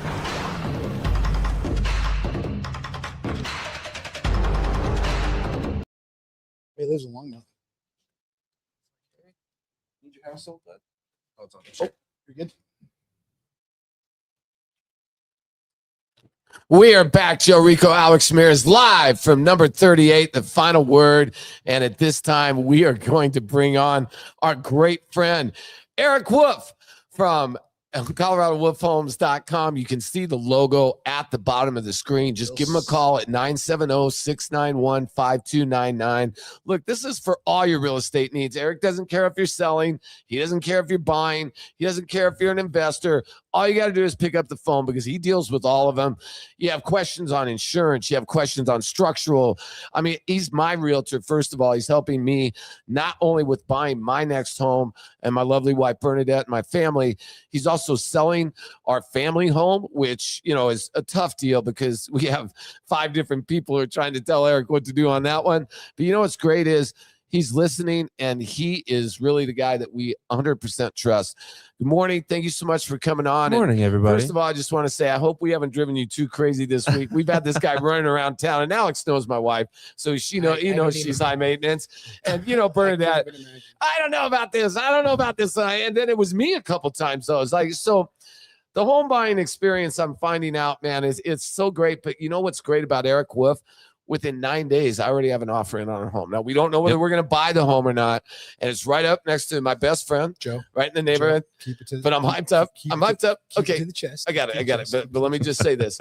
You know, this is the nerve-wracking part now. You know, we're waiting on our offer. But you talk a little bit about, you know, how fun it's been to meet the Rico family and meet everybody. Start getting ready to prepare the sale of the family home, and then Bernadette, Dion, we've kind of been running you ragged, but you took us to Wing Shack this week. You bonded with us a little bit. We really appreciated that. Yeah. And that's the kind of service you're going to get with him. He's so thorough. I highly recommend it. How fun's this been for you with our crazy family? Well, with the introduction like that, I feel a little unprepared. Joke hey, man, I'll hyped up. Like to hype it up. I love what I do. I love helping people. One of the best things. So my background is in construction. A few years ago, I was actually cleaned out on the side of the road by an impaired driver. I had to say goodbye to that side of making money and creating a living, stuff like that. And I fell kind of right into selling homes. I knew how everything was put together. I knew how it's built. I knew what to look for. I used to build custom homes with my dad with I don't know if it's Diamond Homes Incorporated. Yeah, they do a lot of custom home building in Inglewood and Cherry Hills, stuff like that. Learned a lot from that whole side of everything. But when that life-changing moment happened, I decided to pivot into something that was in the same area, but it really does bring a smile to my face, helping families like yours. I know that we had the Council of Five not too long ago when I sat in front of you and your siblings and really had to win everybody over. It was like the Sopranos. Oh man, Yeah, it was. crazy. I sat at the very end of the table and everybody was circled around right in front of me, and I kind of gave them, how I do things, kind of the steps that we need to take, and we're in the middle of all of that right now. And then you're kind of your own little offshoot where we took all of those things that we had in that and then just kind of split it off for your personal stuff. I'm working also with your sister, and I'm blessed to have people that He's a new family realtor. do this. Yeah, you're a new family realtor. so- again, love what I do. So. Yeah, love what you do, man. I mean, don't count the days, make the days count. Muhammad Yes, Ali. yes. So listen, this is a sports talk show. We'll roll back. Yeah, we'll in. circle back. I love my sports. My Circle family's back. watching right now. They know I love my sports. We gotta get a little introduction, We right? are going to circle back. We have about another 20 minutes left. So Yeah, we got plenty of time, buddy. We got plenty of time. Go ahead, to brother. dive in all this. But you know what? Obviously, you are a Colorado guy. Born and raised here. You are a guy who understands the pulse of the city and how sports really impacts whether it's sales and homes, bars. When the Broncos are doing well, the Nuggets are doing great. Restaurants, all of are it. booming. Talk about the impact of the success of Colorado sports, whether it's the CSU Rams or the Northern Colorado Nuggets, Bears, Avalanche, Broncos, Broncos whatever. Talk now. about what that impacts. We know what Bill says all the time. Bill always says, look, he lives downtown. He's like, listen, every time it's a playoff run, especially with the Nuggets and the Avalanche, there's a vibe in the city. How does that impact? Pulse, yeah. How do you think that impacts Colorado when all professional sports teams are really at their peak, Eric? Man, here in Colorado, we are blessed with an incredible sports city. Even lesser known sports, indoor lacrosse, the Mammoth are doing amazing. Yeah. The Colorado Rapids, they're doing amazing. Yep. We have an outdoor lacrosse league. I believe Got the they Summit are now. The Summit FC. They're on ESPN tonight. Oh man, and every single one of those, like the Rapids have won a championship. Yeah. The Mammoth have won a championship. Some of those lesser known teams, we're still good. Man, Colorado is really at the Mount Rushmore of sports cities. And I know I'm, probably angering some New York fans, Boston fans, Chicago fans, LA fans. But this is Colorado, man. We are involved in all of those things. And there is a vibe about it. When we get into a playoff situation, everybody jumps on the bus. I don't mind the bandwagon, but I've been on it since, when the Avs had their, I think, 40-point season when they won 48 points. 48 I was points. there the whole time. I went to the game that we played Chicago. I went with a bunch of Chicago fans. They were just chirping me the whole time that we were going down. I Chicago won the drove. cup that year. I believe. Yeah. Oh man, and we were one of the only teams to beat them. I also went to the game where the Golden State Warriors were having their record run year. Yeah. I went to that game and we beat them that We were game. at that game. Alex and I were at that game. I just it's such a fun thing to be involved in sports, because sports is one of the only things that, man, you can do everything you want on paper, but until you get out there on the ice, on the pitch, pitch, on the course, on whatever it may be. Everything evens out. Exactly. And Colorado represents, man. I love being a sports fan here in Mile High, man. Well, look, I mean, we're sitting there. Look to your right. You got John Elway. You know, I consider him the king of Colorado sports, followed closely now by the Joker. So I'm going to ask you this, you know, how close has Joker gotten to John as far as the greatest athlete? Because I don't think he's there yet. I think John Elway is still absolutely the number one athlete in Colorado sports history, but 3 MVPs. You got the most improbable championship is John's, and then Jokic is his second. I never thought the Nuggets would win a championship. Never. Like, I think all of us may have thought we wanted them to, but they just had so many bad lucks. Anthony Carter's inbounds pass. When I was a little kid, they made it, to the finals. Lakers killed them. But now you got the Avs, the Nuggets, Broncos, and now you got the Rockies. And, I mean... how long till the Rockies are good, though? I mean, it seems like they're finally trending in the right way. How cool would it be? Because remember October, and you remember 17 and 18 when the Rockies were good.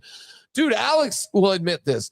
No funner place in the world than September at Coors Field when the Rockies were in October. Oh, man. In 2007, Coors Field was the coolest place on earth to ever be. It still is, okay. Even though most of the fans that come through are from out of town.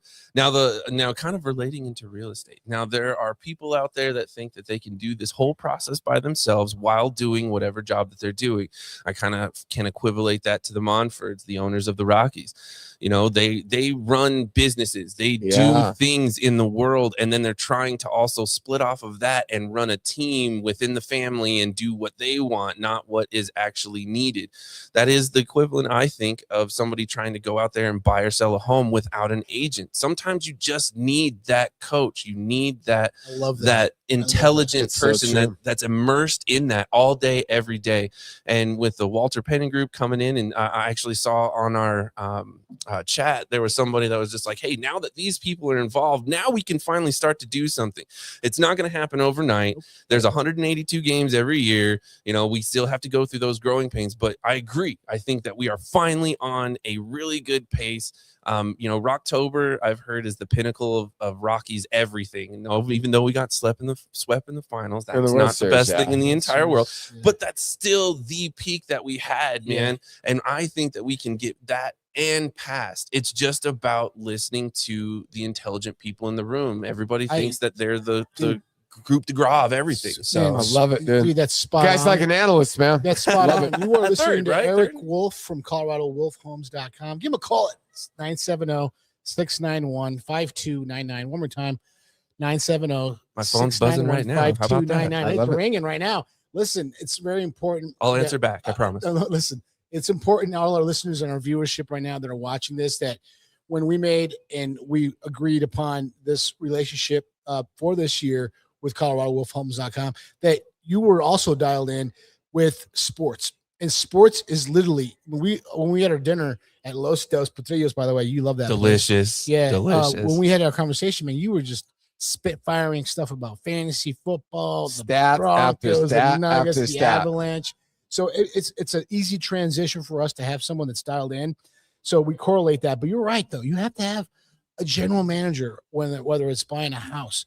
You have to have a vice president that understands the overall, is this my forever home? Is this a flipper home? Is this a house that I want to deal with for the rest of my life? Or do I just want to live there for a few years?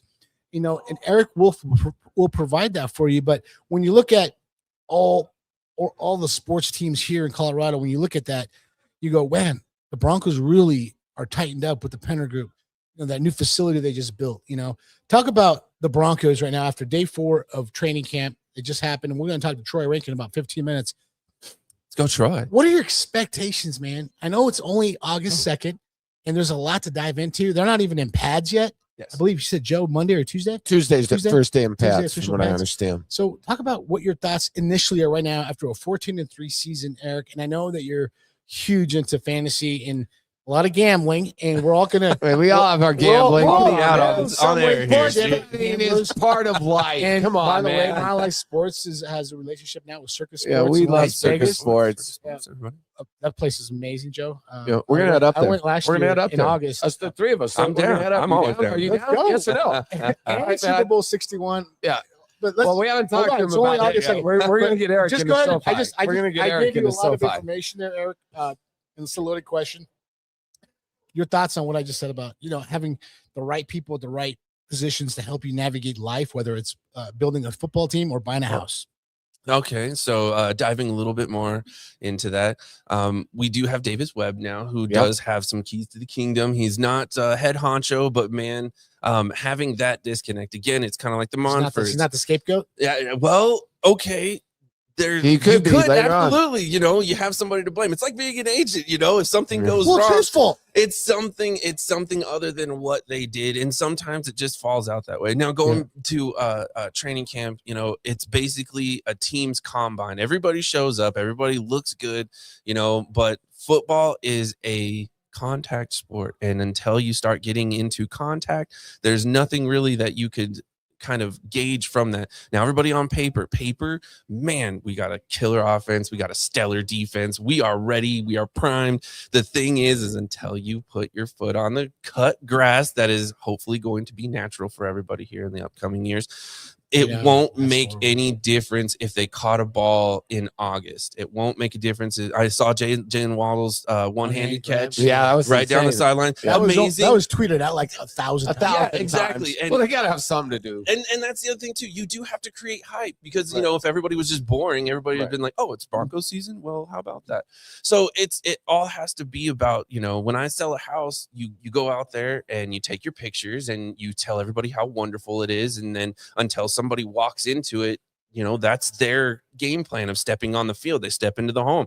Does it make sense what I saw on paper when I step into that home? And do I get those same feels? The feels is a real thing. You've been going through that right now. You walk into a home. We've walked into a couple where you're just like, you can tell. I'm just saying, we're not living living good. here. Yeah, Bones is good, but this is not necessarily what I'm looking for. And it was easy. Just been like, okay, cool. Let's lock up the door, make sure that the lights are off, and we'll on to the next adventure. Well, let me say this and jump in, because the one thing that I will say about the Denver Broncos this year is I don't feel the mystery thing where like we're relying on a bunch of people I don't know, like a bunch of draft picks or a bunch of free agents. I mean, these are our guys. I mean, whether they're going to be good or not, I don't know. Whether they're going to be as good as they were last year, I don't know. But at least I know who these guys are. I know who Jaquan McMillan is. He just made one of the best plays I've ever seen in the history of the team. A one-handed cartwheel interception. I mean, who does that? I thought for sure that was a catch, by the way, and that we lost the game. Yeah. And all of a sudden, here comes Jaquan McMillan. I don't have to work. Alex, they're friends with Alex Singleton. We just sat and had a couple shots of whiskey with him about 10 months ago, right after he's going through cancer, something my best friend went through, by the way. And we know Alex. So does I think this is going to be an easy team to root for. Nick Benito is one of Alex and I's good friends.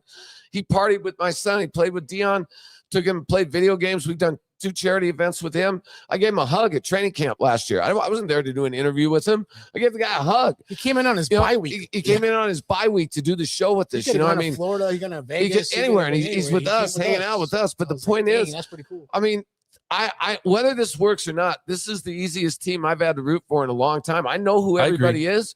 Like Alex said, we know who Marvin Mims is, man. Yep. I mean, don't let these guys go, man. These guys have a chance to be good for a really long time if we can just keep the band together.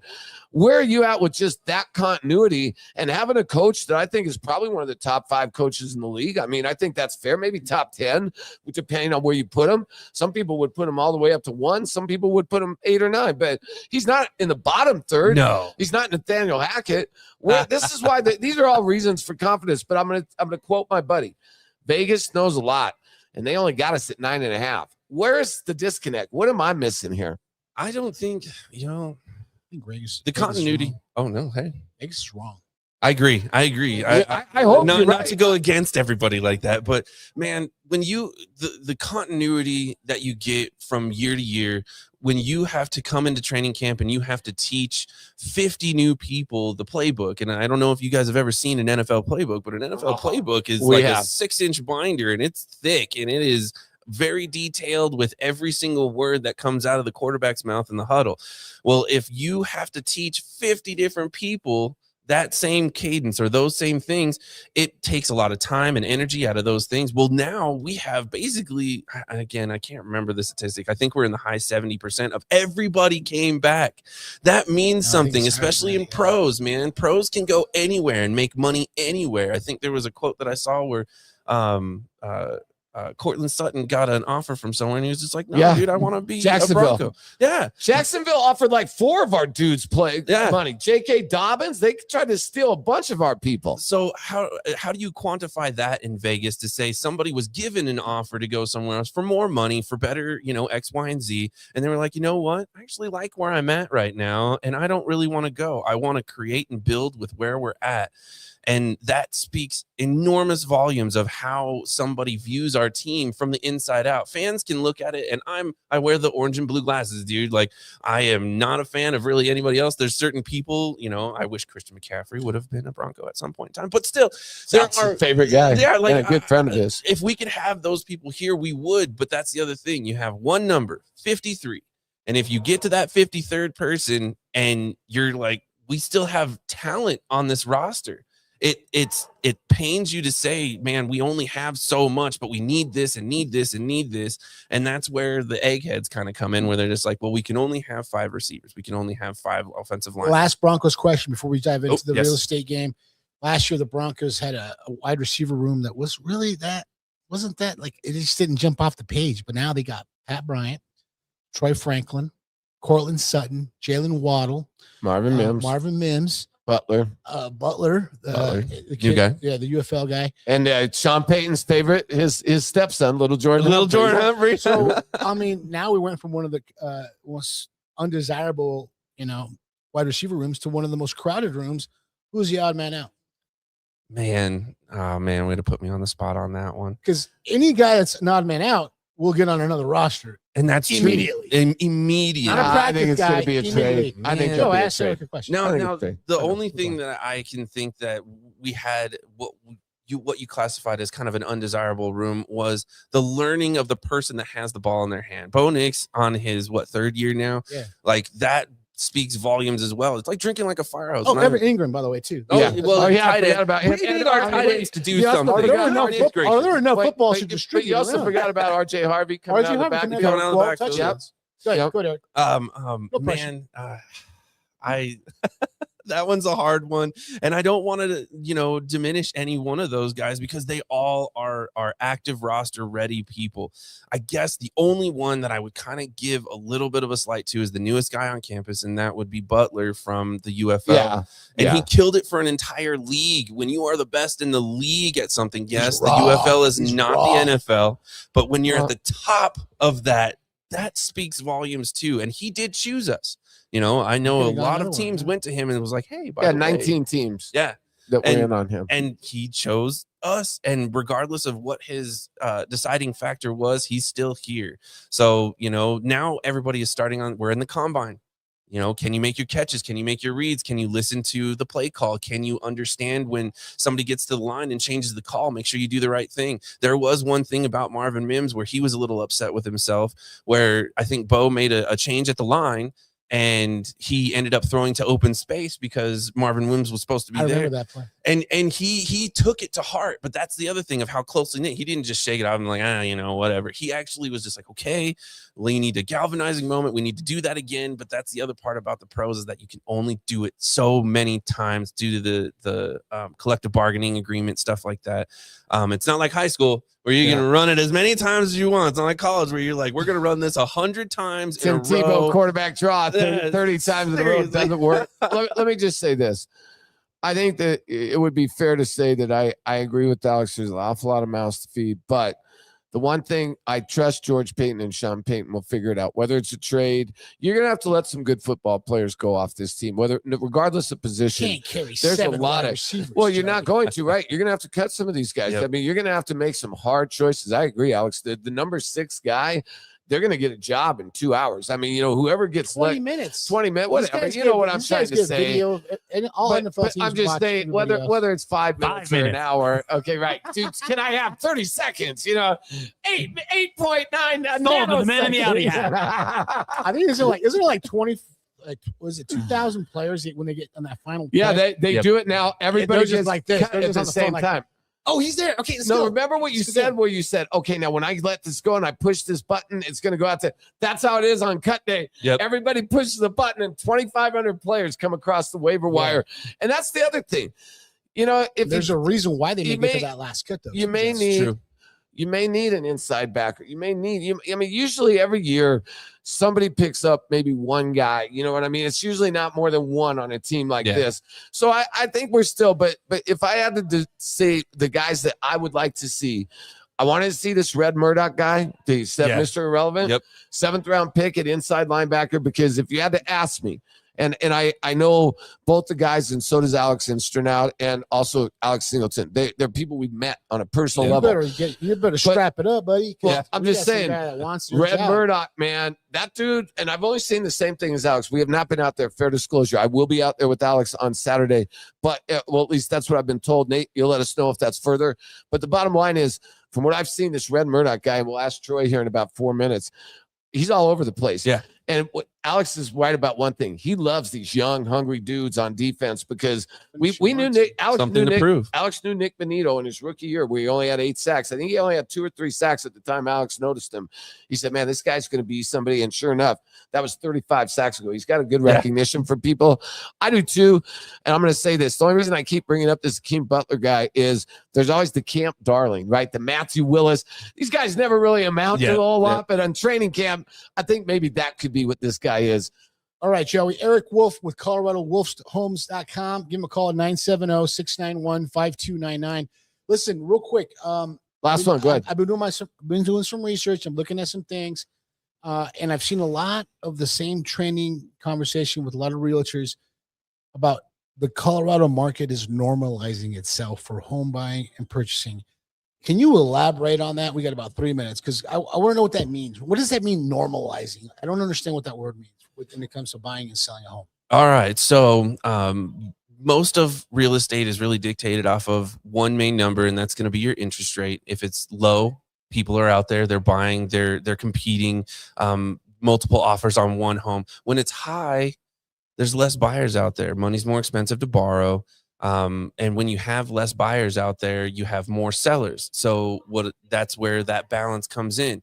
If there's 3 buyers in the market and 10 homes, well, those 10 sellers, hopefully they are being coached by a good real estate agent stating, hey, there's more of us on the market than there are of them, and we want one of them. So we need to make something. So it's a balancing act? Yes, absolutely. Yes. But I again, you know, the Fed tomorrow could be like, we're going to drop it a full percent. If it comes down, I would love that, by the way. Yeah, right. If it comes down 0.5% in the state of Colorado, there's over 1 million people that now qualify for a mortgage. Dang. Yep. And when that happens, we have what happened between 2020 and 2021. Prices 2022. skyrocket, though. Everybody Prices skyrocket. skyrocket. Is that the boom? Now that was thing. the boom. Now there's 3 prices to a home. There's the home, there's the price that somebody wants, there's the price that somebody will pay, and then there's the assessor and the appraisal. So when the assessor and the appraisal come out, they're telling you what it is worth stick to stick. Now, when you bring somebody in and says, well, the appraiser says it's worth $450, but we're willing to spend $500,000. That's what happened back in the day, which, you know, the value of the home was here, but there was 5 people that could make this payment and this price. Well, those people started, well, what about now? Well, what about now? Well, So what they about did a now? bidding war. They did a bidding war. All They cash. were just all waiting for cash. something to tweak a little bit. Yes. And now you have, like you said, The market if the Fed changes. drops 0.5%. Boom, you just qualified Yeah. for that house that you were But so wanting did to get. everybody But so else. did everybody else. So when it's quiet like this, when people aren't making it over that wall, it forces prices to come down enough because they want to stay competitive too. Well, if you put 1 million people into the market, then again, sellers can ask for whatever they want. They say no inspection, no contingency is allowed. As is. We're all as is. As We're is, not going to exactly. do a darn thing before you walk in the door. And that's what it was for so long. Now it's to a point where both sides can actually come to an agreement and everybody wins. And that's the whole thing about real estate, is that it's a win-win situation. Nobody wants to walk away hurt. I know some people are that competitive, and when you're in sports, man, you really want to be that competitive. But the best thing is that, you know, if everybody can win, everybody should win. I agree. But you know, that's all up to who your team is. The government wants the Fed, everybody, they want you to buy a home. Yes, They do. want you to buy a home. So they're not doing it for you not to get into a home. They want you to buy. I mean, that's the whole. That's the let me say ultimate this. dream, right? Let me just say this: being in the market, and I'm not any kind of an expert, but one thing I'll say, because the interest rates are so high, if you have a lot of cash behind you right now, this is a great time to utilize that cash and make the market work for you, because you're gonna get. In the buy that we're doing right now, it's very limited with the concessions because it's such a low price on the home. But after your inspection is done, if there's enough things wrong with it, in most cases, that's where you come in. So we got about 1 minute left. Let's talk about that next week, okay? 970-691-5299. Eric Wolf, Colorado Wolf's Homes, ColoradoWolfHomes.com. Go ahead. Yep. Eric. Got about a minute. My goodness, there were so many things that just happened right there. It's okay, man. I know. We got time. So we had to cut you short on this one of the best things that you can do is just have somebody that you know, love, and trust backing you. You've got to start with your captain. Your captain's going to be the agent on your team. After that, you're going to want to talk to your lender. Sometimes people find their lender first. Know your map. Your lender is your map maker. They're going to make the map that you're allowed to go through. Your agent is going to be your guide. Your guide is going to be the one that takes you through the map that was made for you. And then once you get to a place and you find a place on the map that you want to discover, that's where your inspector comes in. Your inspector is going to find every nook and cranny. I love my inspector, by the way. Fletcher's Home Inspections, a quick little thing there. But FletcherHomesInspections.com. There you go. Fletcher'sHomeInspections.com. Yes. There you go. So the biggest thing that you can do is just if you're a plumber, go plumb. If you're an electrician, go electrician. Get your team together so that way they can handle those things for you, bring you the information, and have just a menu of options saying, this is what we do if this happens. This is what we do if this happens. It's all about having that team. And some people, there are bad mechanics, there are bad doctors, there are bad agents. There are tons of agents in Colorado. Please interview more than one. I know if I get in front of you, I'm going to ask for your service, or ask for your business. It's as well as everybody else should. But just because we did that, man, there are so many of us with different personality type, different caricatures. Sometimes you'll vibe with somebody a little more than somebody else. It's okay to talk to multiple people all through your process. Now, when you start to lock down those people, that's when it's like, okay, please stop asking other people for advice. Just come to me and we'll be in our own little camp.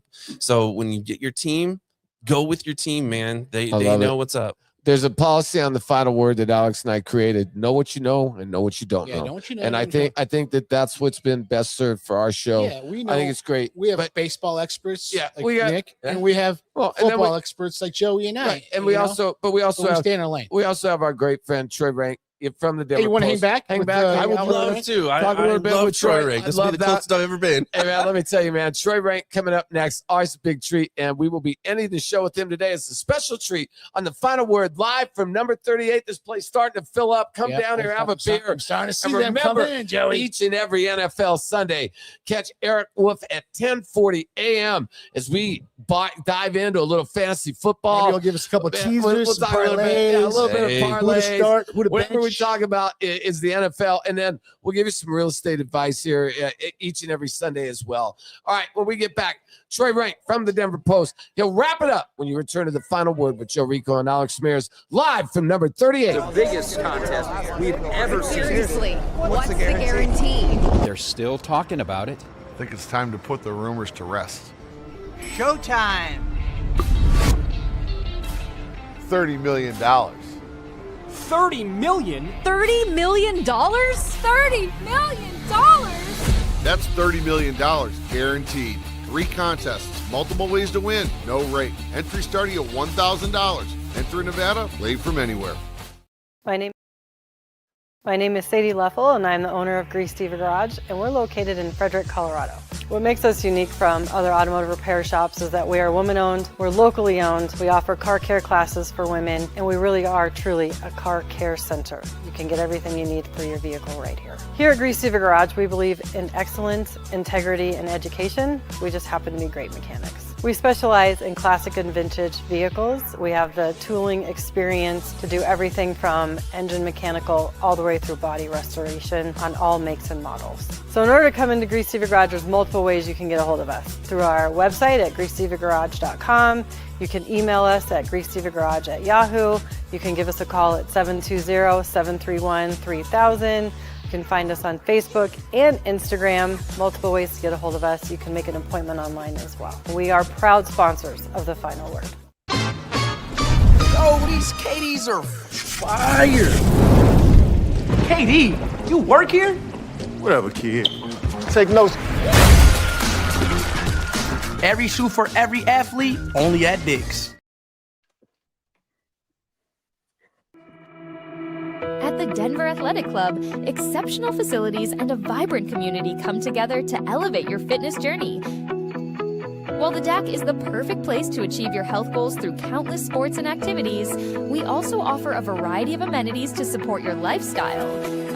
A co-working space, childcare, social events, family activities, private event spaces, and more are at your fingertips as a member of the DAC. Discover the Denver Athletic Club today.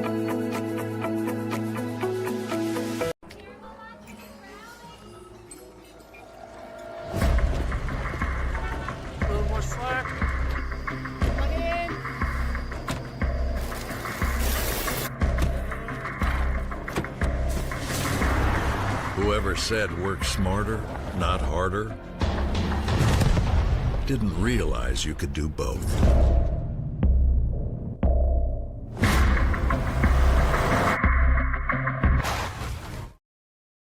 All right.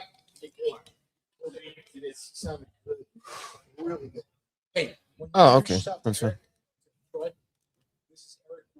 All right, we are back. Joe Rico, Alex Ramirez, live from number 38. And of course, at this time, we have our great friend Troy Rank from the Denver Post. You can follow him on X at Troy Rank. He is the best in the business, not only on social media, but the guy is everywhere. He has the pulse on every one of these teams. And he doesn't sleep. Well, he doesn't. And he's been at the facility out there, the new facility. And I'll tell you what, Troy, training camp is upon us. It's the grind. I know the players, the media, everybody's out there in the hot sun. I'm guessing about a week from now, we'll see some tempers starting to flare. But for now, it's still fun, right? All the new additions, Jalen Waddle with his cute little one-handed catch and all the stuff that we fluff it up with. But let's face it, to me, the most important aspect of this team, which is returning about 80% of the roster, is health. And I mean, whether it's Bo Nix, whether it's Jalen Waddle, the only thing that I think you're looking for here is everybody to be able to start the season on September 9th at Arrowhead Stadium healthy. And I'll put that above any results. And the reason I say this, Troy, is this team is in a Super Bowl window. Whether they get there or not, I don't know. But it's clearly what they're thinking is bringing back almost everyone, unheard of in this time and age. Good morning to you. And, you know, it started, right? I mean, this is it. And I really think that I haven't seen this high of expectations since 2015. And good morning to you. Yeah, thanks for having me on, Alex and Joe. Appreciate it. Yeah, I mean, there's a lot of excitement. You can feel the familiarity and the combination of that with the intensity, and you combine that with the new facility. So there's this weird, juxtaposition of pretty much the new team is exactly the same as the old team, but they have this new facility that's created kind of this mindset of no excuses. I mean, they spared nothing in this new facility that houses 300 employees plus the football team. I mean, it's 320,000 square feet. And basically, when you leave each day, you get points because it's nicer than a hotel that you would stay at. I mean, it's unbelievable. I don't even know. Like, I was talking to one of the players' wives yesterday about it, and she was just like, I would prefer to come just hang out here, even if they made me go through the drills and have my husband watch the kids. I mean, so my point is management is putting them in a position, like creating this, like, we're giving you everything you need. You're in your Super Bowl window. Now's kind of the time to do it. And I've been even a little more impressed with Waddle than I thought I would be in terms of, and I think it's intentional how they're using him in front of us. At first of every drill, it feels like 11-on-11 first pass from Bo Nix until almost these first 3 days has gone to Jalen Waddle. It's not an accident on Friday and Saturday, excuse me, the first 2 days. So it just feels like if the offense becomes a top 15 offense, and that's predicated on J.K. Dobbins being healthy, Bo Nix clearly looks healthy, what I saw, that they are going to have a chance to not only get to a Super Bowl, but win it.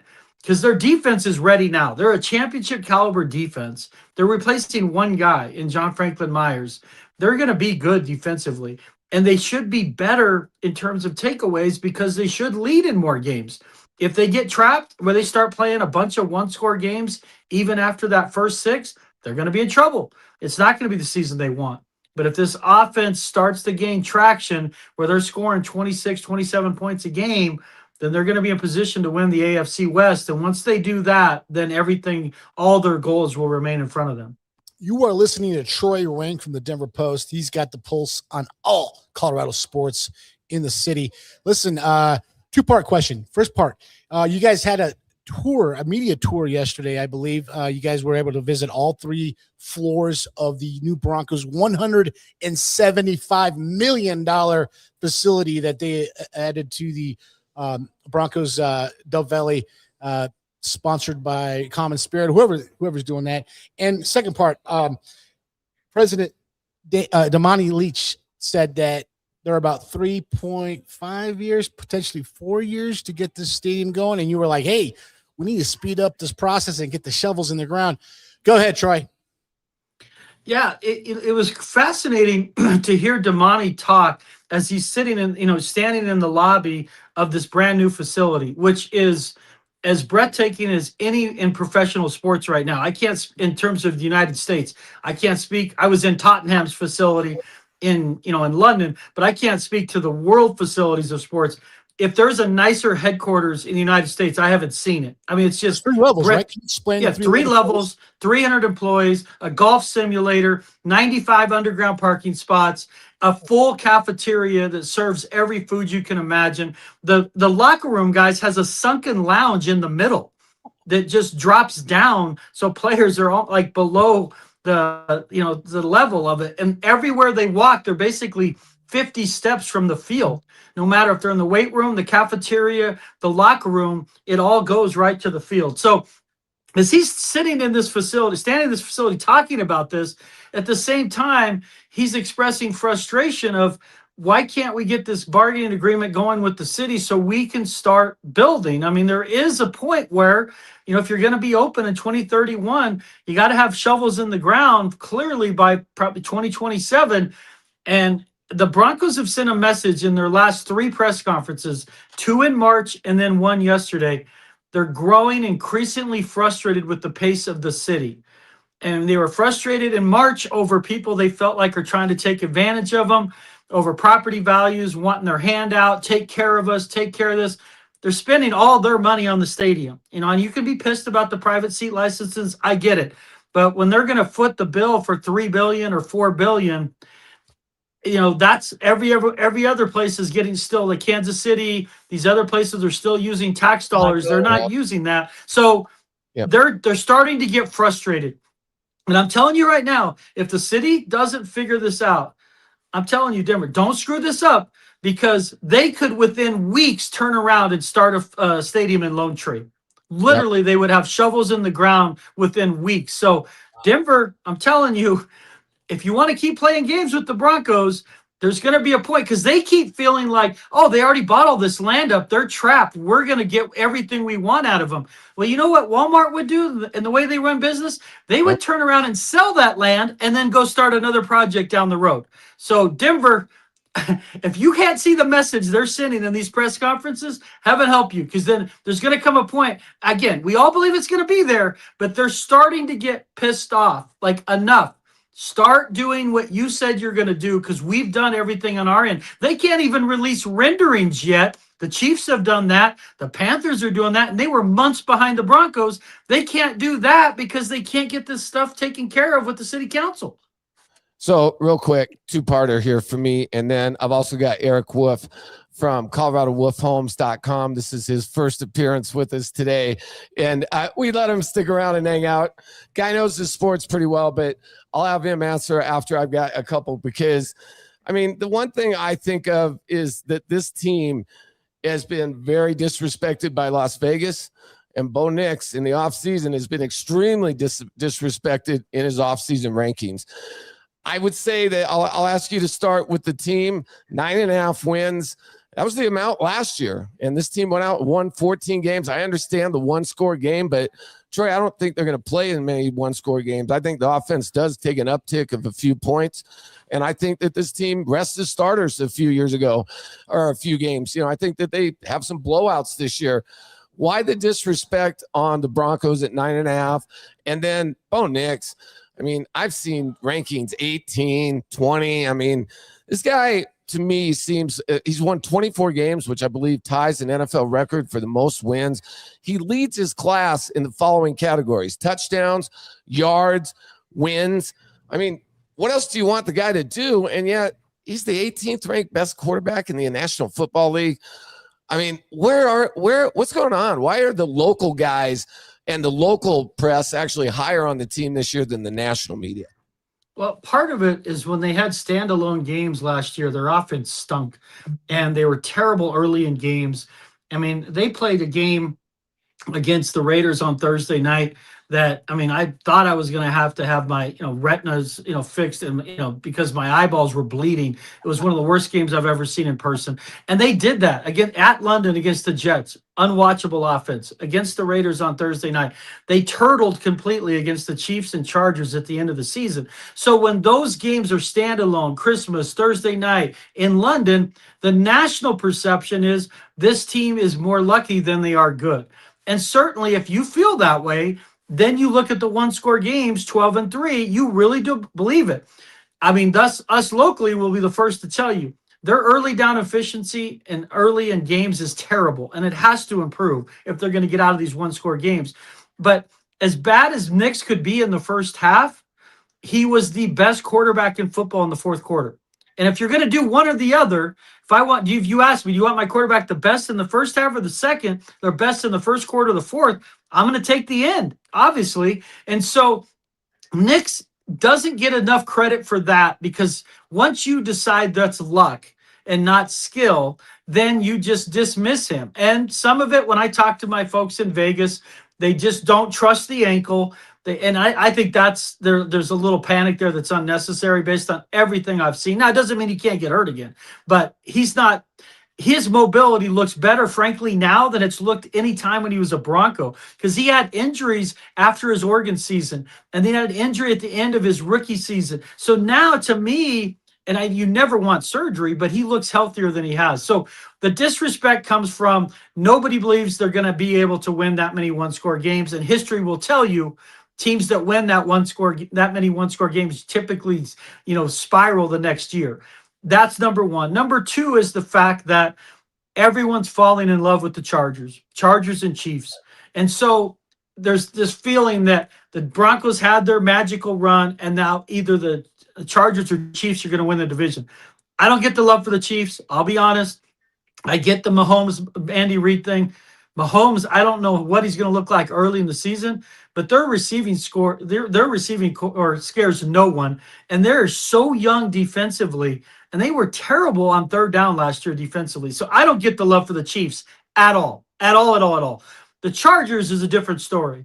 If Justin Herbert reaches his potential and they run the ball, that could be dangerous with Mike McDaniels. I get it. And that's a tough matchup for the Broncos. They typically don't play well against the Chargers. So if you told me the Chargers won the division at 12-5 and the Broncos were 11-6, that wouldn't shock me. But why the disrespect, Joe? It's because of the one-score games, the fact that Bo Nix struggles early in games, has really never established consistency in the middle of the field, and the fact that people want to believe in the Chargers and or Chiefs and dismiss the Broncos. So again, this team, every time they've been doubted the last 2 years, has basically had a whole bunch of people biting and swallowing their tongues. So they're equipped to do it, and they're the same team they were last year. I would have loved one more move, but I think they're in position to win the AFC West if they can manage those first 6 games, stay around 500, and stay healthy. Eric? Hey, Eric Wolf, Colorado Wolf Homes with Caldwell Banker. I got two questions for you. One of them is about the stadium. Do you see any parallels with what happened in Chicago going on down here with Denver and the Walton Penner group together? Do you think that there's a little friction and maybe that could turn into what's going on in Chicago? And my second one is, you're kind of the king of analogies, man. I love your analogies on every show that you've been in. Do you have one that you're kind of hanging on to this year for this Denver team? I mean, usually, Eric, thank you for your questions. It's great to have you on the show. Congrats on the success of your business. Thank you. Listen, the analogies for me a lot they just come to mind. I don't typically have them in terms of, but there is one for this team, and I used it in a column today. And Joe had brought it up about them, the fact that, these one-score games. And I said last year they were chasing more than lime after tequila. And that's what they were. I mean, that's all they did is chase last year. They trailed in 14 of 15 wins. That's insane. Like that's the issue. But you ask about the stadium. It's not as bad as that. I mean, anyone that's familiar with Illinois politics and Chicago politics, I mean, you can Google that. That's a complicated mess. And there's a reason they're trying to move to Indiana. It would never get to that in terms of moving out of state. There's really nowhere they would go. As much as we all hate Kansas, like where would they go? Nebraska? I mean, they're not going to Nebraska. So, but the downtown is where they want to be.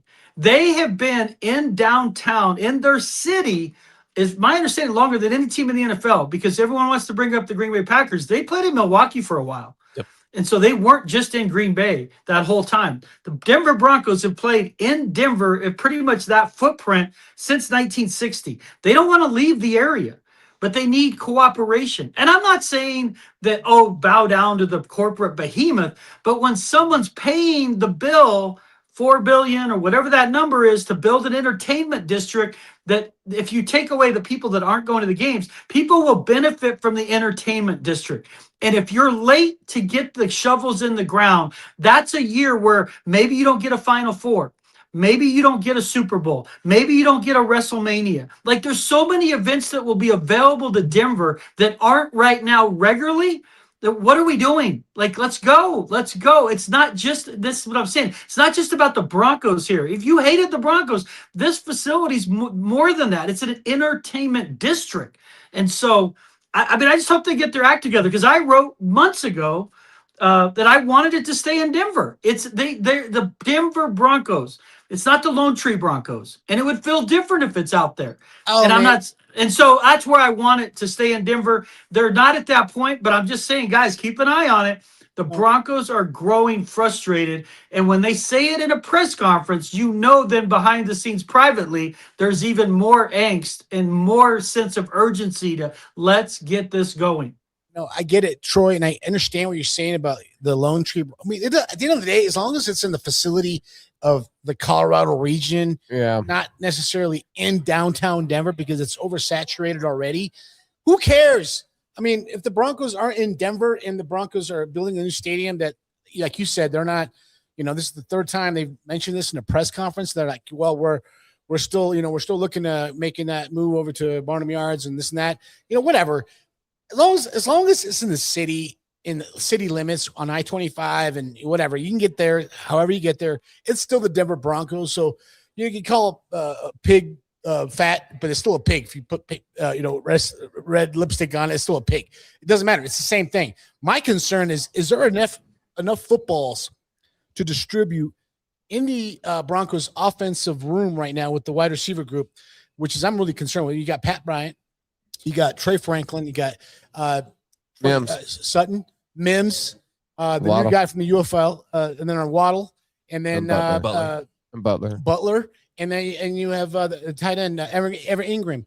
Is there enough? And then RJ Harvey, he 12 touchdowns last year. Troy, we went from a wide receiver room that was really not one of the most appealing to one of the most overcrowded now.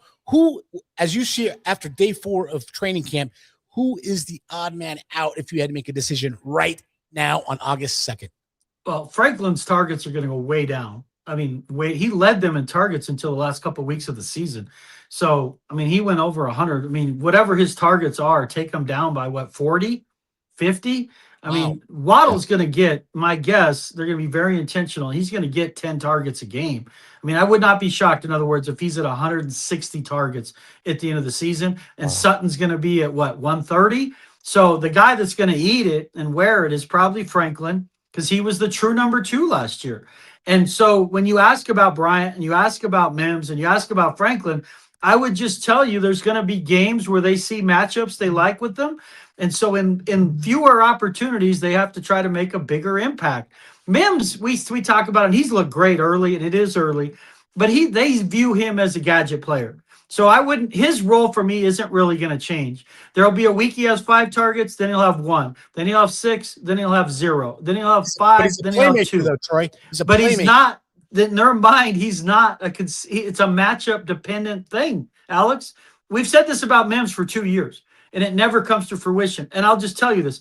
If they really believed in him, they wouldn't have gone out and gotten Jalen Waddle. He just wouldn't have. And so this is likely Mims' last year here. They still need him in special teams, though. He is dynamic, especially on punt return. Bowler.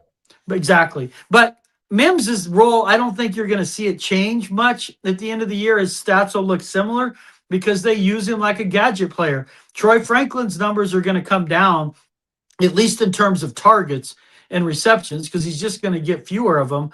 And, Pat Bryant is... ideally, he becomes the little Jordan Humphrey, to where there's a few games where you look up and go, man, he's just indispensable. The difference is, I don't know how many targets he's going to get, but Bryant's going to be on the field more because of his blocking. They are determined to run the ball better early downs, early in games. And because of that, there is going to be a role for Pat Bryant. So it might not jump out like if you're a fantasy, playing fantasy football, but if you're watching the games, you're like, this guy's playing a lot because they love his blocking. He's tough, he's rugged, and so he's going to have a role. It's just not the fantasy football role people are hoping for him, probably, at least not this year. It might next year if Mims moves on. And then Ingram has looked good, but I'm not falling for the banana in the tailpipe yet on this tight end situation, because Ingram looked great last year. And then he goes into the season and the guy's in witness protection. It's like, where the hell's Evan Ingram? He was always going to be the Joker. No, he meant he's going to be the ghost. Like, the guy just disappears. So I hope it works out where they use him in the middle of the field. And Davis Webb played with him. He was literally a teammate with him with the Giants. He recruited him here. So I do think they're going to try to get him more involved. But it's not going to be like, okay, he's going to have 80 catches for 900 yards. It's going to be, instead, like last year, I think he had 65 catches, but it was for like 435 yards. They need him to have 60 catches for 600 yards and 4 touchdowns, not 1 touchdown. I mean, you can't have 1 touchdown and be classified as this mismatched Joker guy. So, Alex, these things typically work themselves out either through injury or ineffectiveness. Their receiver room's much improved because of Waddle. And so I don't really worry about those other guys. My only concern is Sean becomes Sean and starts worrying about how to fit all the guys in. We don't need that.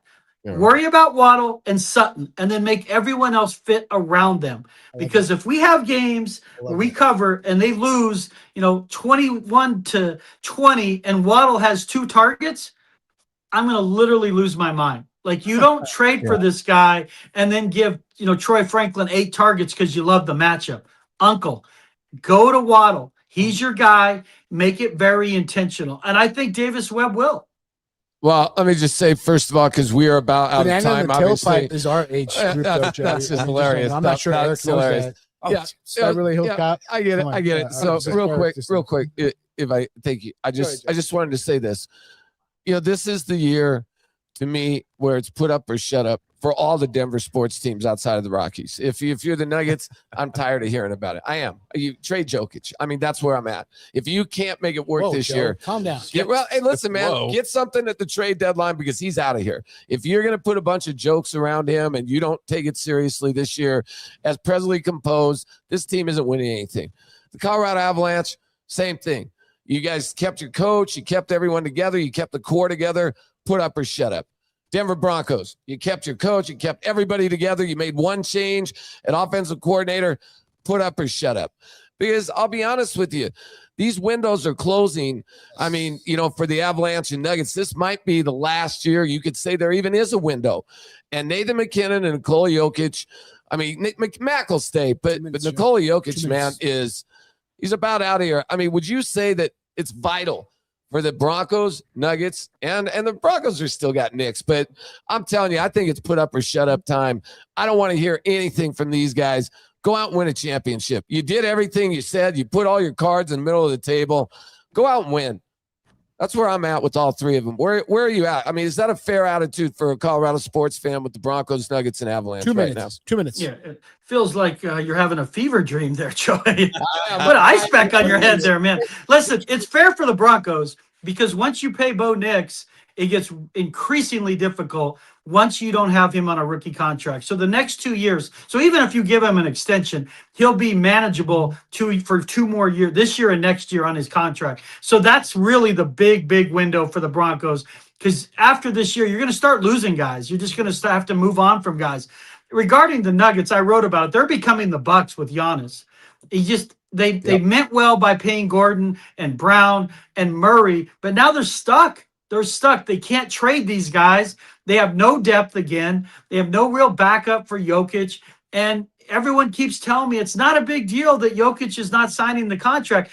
And I think he does like money way more than people realize, but he's also smarter than people realize. He knows by not signing it, this is going to be a story.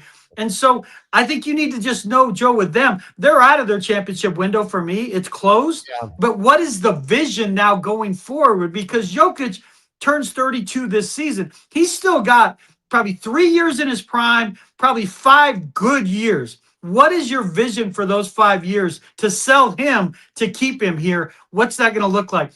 As for the Avs, they have the best odds in most places to win the Stanley Cup. I mean, at some point, they have to stop paging Dr. Heimlich in the playoffs. It's that simple. Yeah. It's that simple.